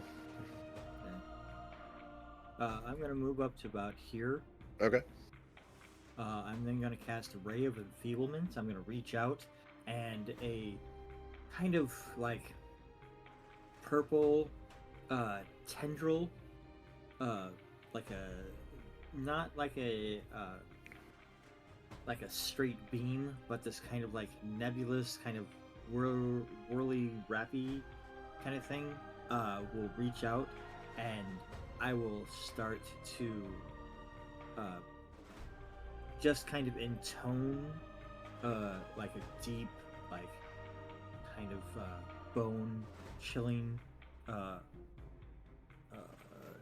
not words, but just like a kind of like a monk's chant. Okay. To resonate inside this dude's brain, and I'm going to cast Raven Feeling. Got a 60-foot range, and please hit him. That does not hit, unfortunately. No, it doesn't. All right, that's fine. No. Just barely. Stupid Anything else you're gonna do, or you can do? All I can do. All right. Now it is the Hill Giant's turn. Yeah. He is going to use his movement to stand up. I think that's all he can do, actually. But as he stands up, he kind of glares at you, Scar, and he just goes, "Mock is hungry." And then it'll be Vivhik's turn.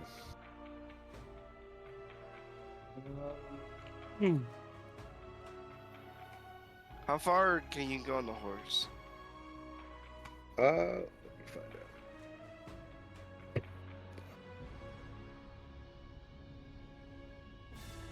Horse.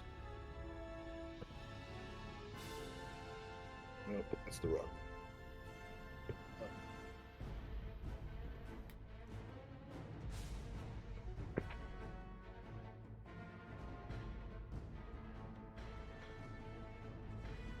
Their speed is. That was a war horse. Horse.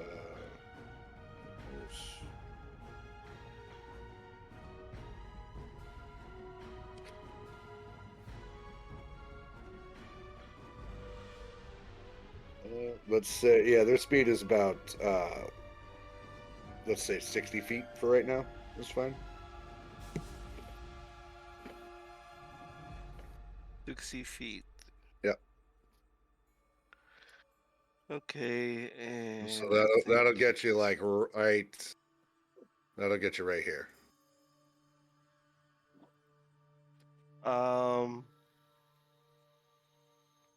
How much reach do I have with 10 feet reach?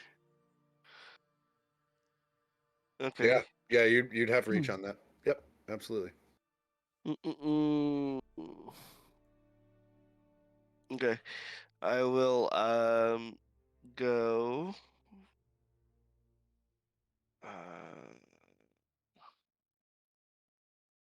Yeah, I'm gonna move right here. I think this is 60.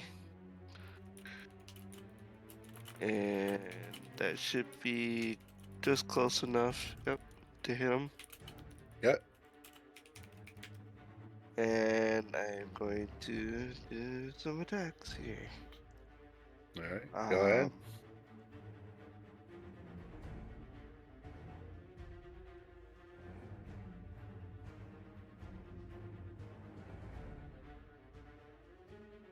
21 to hit.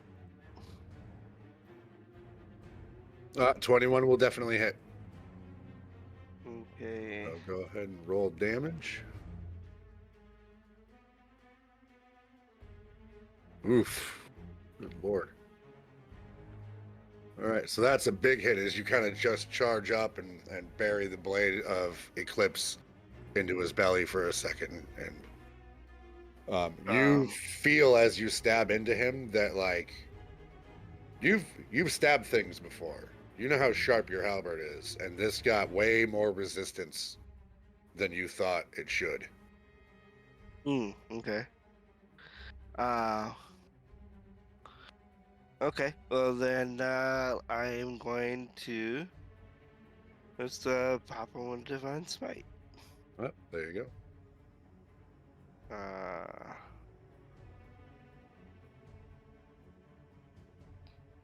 And what does it look like when you jam your blade into him for that first attack and then channel a divine smite into it? What does that look like?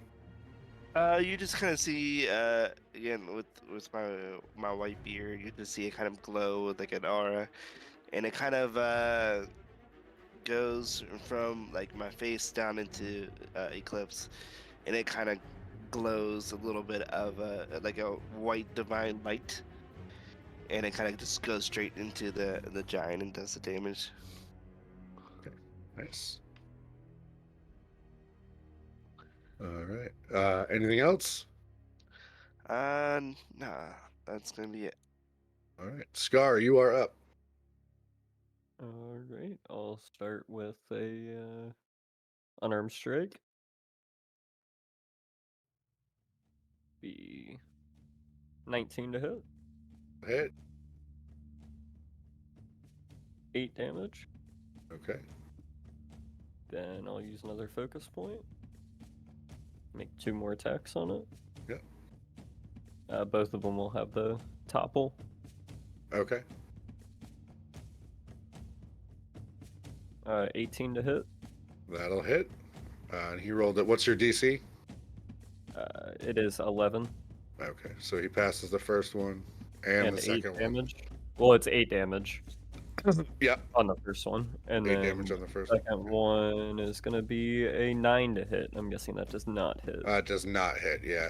You do connect with him that second time, or that third time I should say, but your fist just seems to like bounce off of his sort of blubbery hide. And that time you're like this thing punching it feels like you're punching rocks. It's way denser than you would expect. Even though you've already landed a couple of blows, like you notice it's starting to hurt your hands a little bit. I'm gonna yell at Scar, get behind him. All right. If I move, won't that cause an opportunity attack? It absolutely will. Well, he Yeah. can. Can he? I mean, like, you can move around stay him. You within? just can't. You have Yeah. to stay within melee range. Oh, okay. Then I'll move over to Yeah. back behind him. All right. And he's kind of, looking around at you as you're following him. Do they still get opportunity if they're prone? He's Oh, not he's prone standing. anymore. Oh, He's not prone anymore. No, Okay. he's standing. He is standing. Lady Rosalyn, you're up. Boom. Moving stuff. Right. So I'm going to run another 30 feet. All right. So let's see. That's gonna alter ruler. Okay. I shouldn't have got off my So horse so that'll- soon. That'll take you about right there Okay. as you run up. I mean, you can dash if you want, and you can get closer. Is that a But that's bonus action? no. Well, yeah, it'll use all your it'll use your action for the round Okay, yeah, let's do that. if you want to do that. Okay. What- So you're gonna get like right up there. Yeah. Okay. All right. So that'll be your action for the round. Straw Bill, you're up. I am still within, so I'm going to cast Dissident Whispers. What's going to happen is I'm going to take...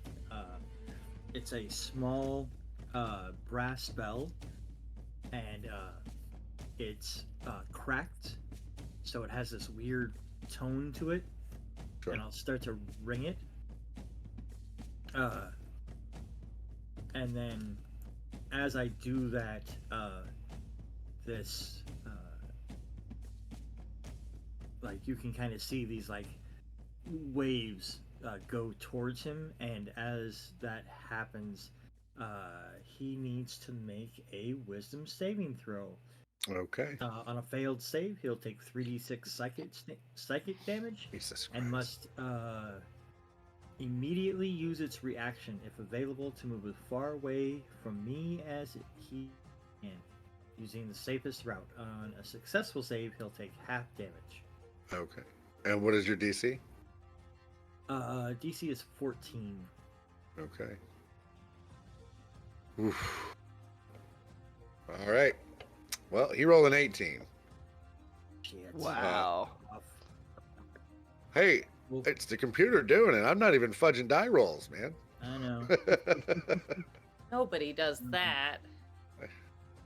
I can't hide from you guys. That's fine. So what happens with half damage? He takes, or with a save, he takes half damage? 40. Yeah, it'll be half of that. He'll take Half of that. So 6. So 6 damage as those waves of magical energy sort of crash into him from your bell. Yeah, they'll they'll hit the side of his head, and he'll kind of like Yeah, and he the kind of buzzing noise is- and like shakes his head like he's trying to clear his head. Yeah. All right. Now it's going to be his turn. It's Mock's turn. So Mock is going to pick up his tree trunk, and he is going to use his multi-attack to strike out at Vivhik with the first attack. So I'm gonna take a. that is 10. Jesus, I'm he gonna rolled take a crap. reaction on that. Okay. And use my blood curse of the eyeless. And let's see. I'm gonna amplify that. So you see me pull that pin out, and or actually, I'm in my tiger form. So you see me just scratch one of my paws with my claws, and I take 3 damage. And now I roll a 1d4 and subtract the result from the creature's attack roll. And by amplifying it, I'll do this to all the attacks until the end of its turn. Oh, wow.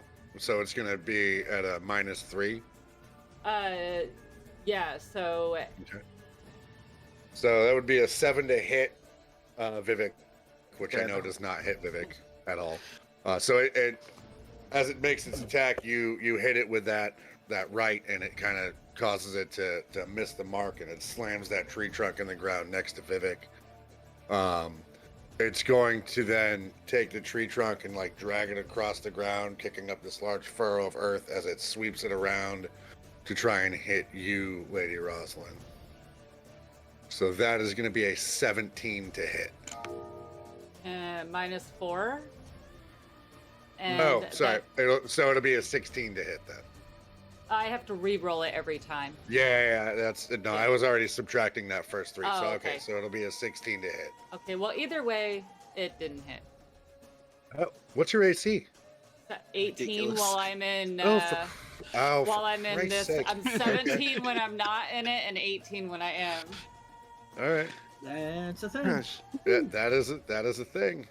All right. Nice. Good lord. I was going to be the Vivhik, tank you- where she has you're more AC up. than I do. Good lord. Vivhik, your turn. So used to Oh, I'm having up, okay. magic and all kinds of things that I'm like trying to figure this melee character out. I think I likes it though. It's cool. Do I still have advantage, even though, like, I should have advantage if he's Yeah, within my reach, right? he's being flanked right now, so yeah, you'll Okay, have cool. advantage on this attack. All right. Yeah. Let's do it again here. Okay. That will hit. Nice. Okay. 6 damage. Okay. Oh. He's looking. He's cut up. He is looking rough. He's got a lot of lacerations on his belly. He's got a bloody nose from that bell that he was just was rung at him last time. So. I'm gonna go ahead and pump another divine spine into him. All right.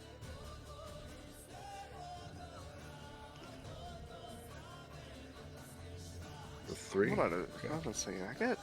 All right.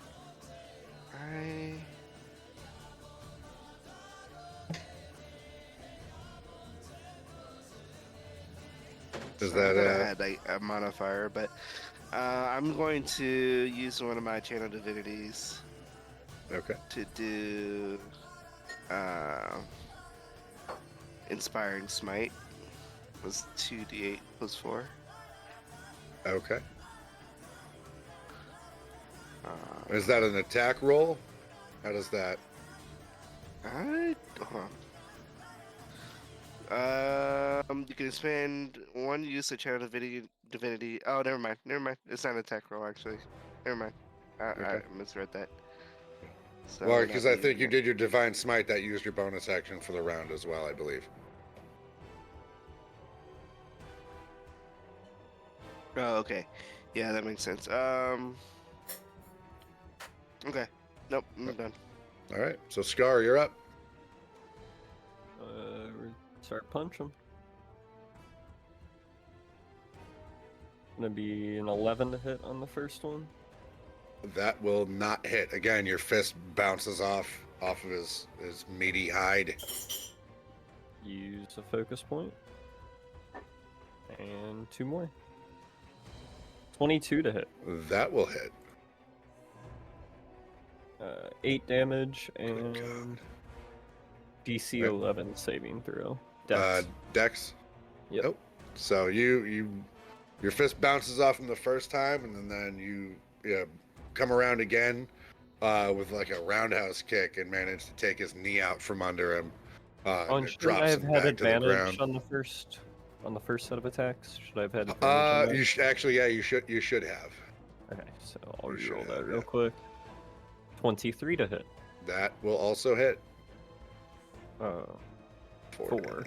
Okay. And then the second the second flurry of blows is going to be 18 to hit That'll hit. I mean, he's already down, so that's irrelevant. and 7 damage. All right. Good God. You can do something about this monk. You should have just rolled to see if you got that crit. Yeah, right. Oh yeah, you're right. But yeah, that's all I can do. So Okay. I have a quick question. So I have great weapon fighting, which is when you roll a damage for an attack you make with a melee weapon that's two-handed or versatile. I can treat 81 or 2 on the damage die as a 3. Yep. And I don't think it did that on my attack. I I think it took where is it up there? 2 plus 4. So I think I rolled a 2 and it added. yeah, I'll have to look into why it did that. That's weird. I don't know if it doesn't. Like I particularly. It should do it automatically. Yeah. So I think I should have had 1 more damage on that. If I rolled a 2, it should be a 3. Yeah. Okay. All right. So, Lady Rosalyn, you are next. Hello. Child turned the lights off. I was like, what's going on? Okay, so Lady Rosalyn is going to she is going to hit him with her left claw, which is brimming with electricity from her crimson right of the storm. Okay. So first,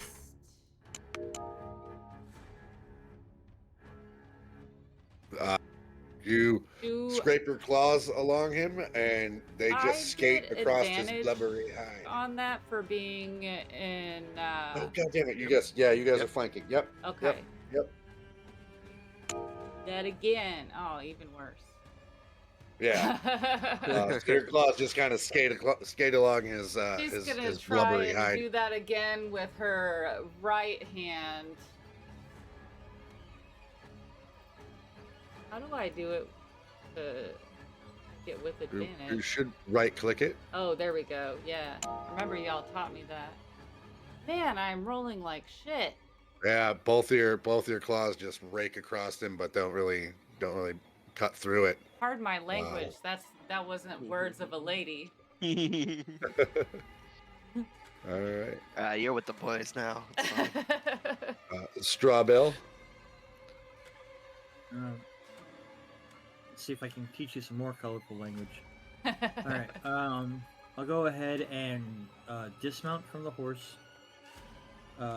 Pull my odds. And where'd it go? There you go.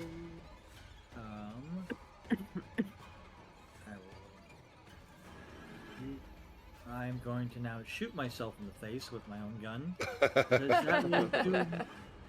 Right? There you go.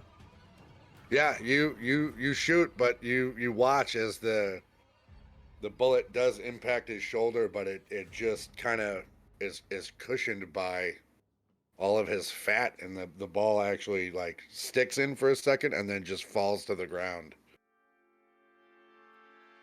I'm gonna yell at Strawbill. I'm like, what are you trying to do? Tickle him? Apparently so. I probably would do better by using my own feathers than these stupid balls. Can't you like peck them with your beak or something? Can you Apparently, I that can't was claw racist. them with my claws.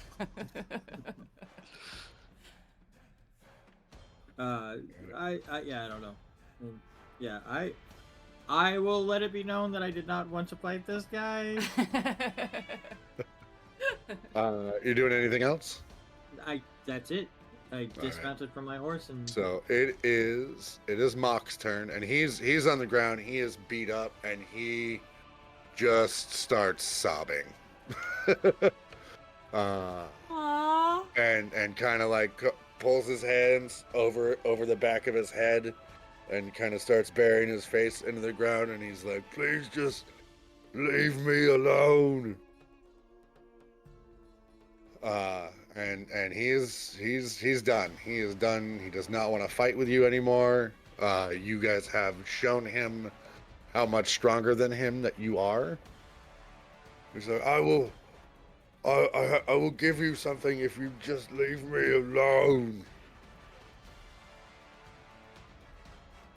Lady Rosalyn is gonna rub up against him in her tiger form. You hear like a purring sound. I'll signal Well, to the this will group take us to stand down, and I'll speak to because I don't know what I mean. I guess is he speaking in common? Yeah, you guys can understand it. Okay. It's real and we'll rudimentary common, but yeah. Yeah. We'll say we'll leave you alone. Just promise to leave us alone. Oh, Mock not fight. Mock is not as strong, but And our horses. Mock will help the strong ones if the strong ones need it. Well, that would be much appreciated, Mark.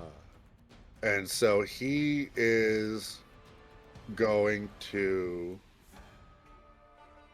give you Vivhik. He just pulls out from a little leather bag at his hip, which a little leather bag for him is like a Backpack. circus.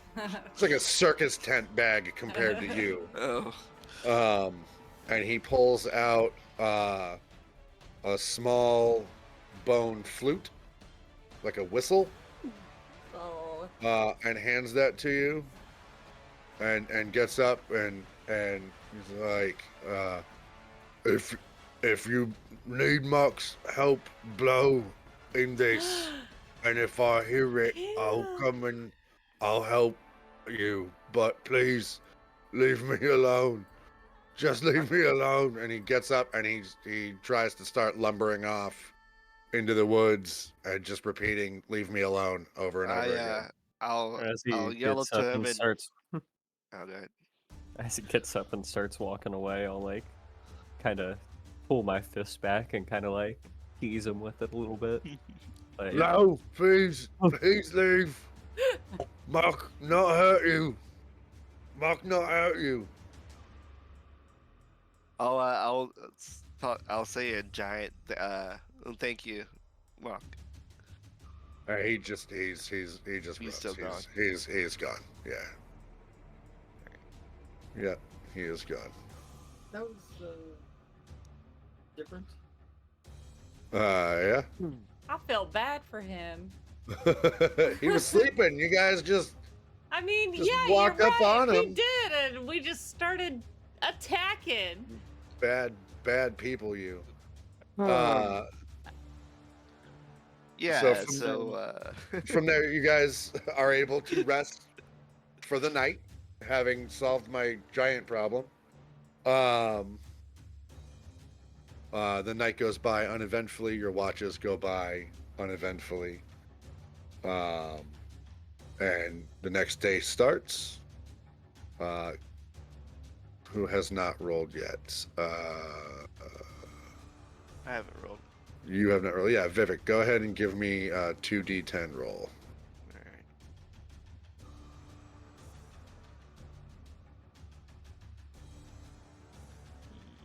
Did it roll? It takes a minute. Maybe not. There we go. Well, that's 3. just about right. Okay. No, it's good. After a day of travel, once again, you guys find a reasonable place to rest at this point. And the next day will take you into Black Marsh. Nice.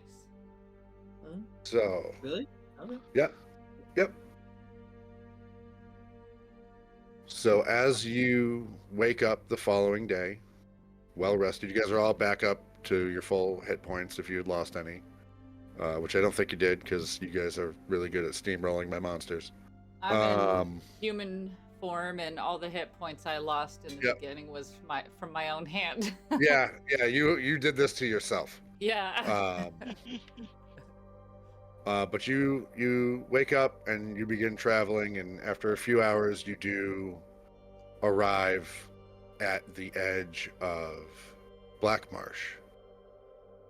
And it's a bright, beautiful, sunny day. You can hear the ocean in the distance because Black Marsh is a coastal city. And as you make your way into town, it's very strange. There's no one here. There's no signs of life at all. And Straw Bill, when you walk in, it feels very familiar to you as you walk into this town, into this scenario. It feels like when your troop would sometimes stay in one city for a period of time and put up a sort of semi-permanent stage that had like set dressing and things on it. And it reminds you of that being set up when there are no actors on stage, Oh, except it's an entire Town. village, and it's supposed to be teeming with life. It's supposed to have, chickens and dogs running around, and children and merchants and people living their lives, and instead it is almost this pristine model of what a city's supposed to look like. So we don't even see any wildlife. There's no, I mean, there are birds flying overhead from the sea. There's seagulls and things. There's life here. There are no people. There's no evidence that anyone left in a hurry that you can see. It doesn't look like things were dropped in the street, and it just looks like these buildings were built and then were never touched, other than, there's not like a layer of dust or anything on anything. There's just no people. And the fact that it is this almost idyllic day makes this scene incredibly unnerving as you guys crest the hill and begin walking into this town and see this. How close to town are we? Are we to the outskirts of it? Yeah, it's like down the hill, like as you're walking into it. You can kind of get a good read on this even from this distance, that like something's very, very wrong here, and you can't put your finger on it. Can I do maybe an insight or something to see if I see anything, or investigation or something? Yeah, you can go ahead and roll me a. You're not close enough to really investigate anything, but yeah, you can go ahead and roll me an insight or a perception check. That's fine. Just because I just gotta check. I'm gonna pull my mirror out and take a look around. Right. Okay. Yeah, with your insight check, as you're walking in and surveying the scene in this town, you do see on a window to a house right on the outskirts of town, on a pane of glass, there is a small, smeared, bloody handprint. And that is the only other sign so far that anyone other than you four was in this town. So is one of the houses closest to us then? Yeah, as you're walking in, it's sort of one of the first ones you're going to come across. As you pull out that mirror, Scar, and you kind of put your back to the city and look in the mirror just to see if it's real, it's real. It's real. There's nothing in your mirror that is not easy to look at with your naked eye. And that, as you guys walk into this town and survey this scene, is where we will pause for tonight. Sounds good. Poor Mox. Mock, yeah. Mock. Shopping is totally my favorite part. One-on-one being able to knock something over, it's a little powerful. A little bit. Yeah, So- that was a good session. You guys, thank you so much for being here tonight, chat. You guys have been amazing. For all of you who are just waking up, Jens. Yeah, seriously. It's bedtime for the rest of us.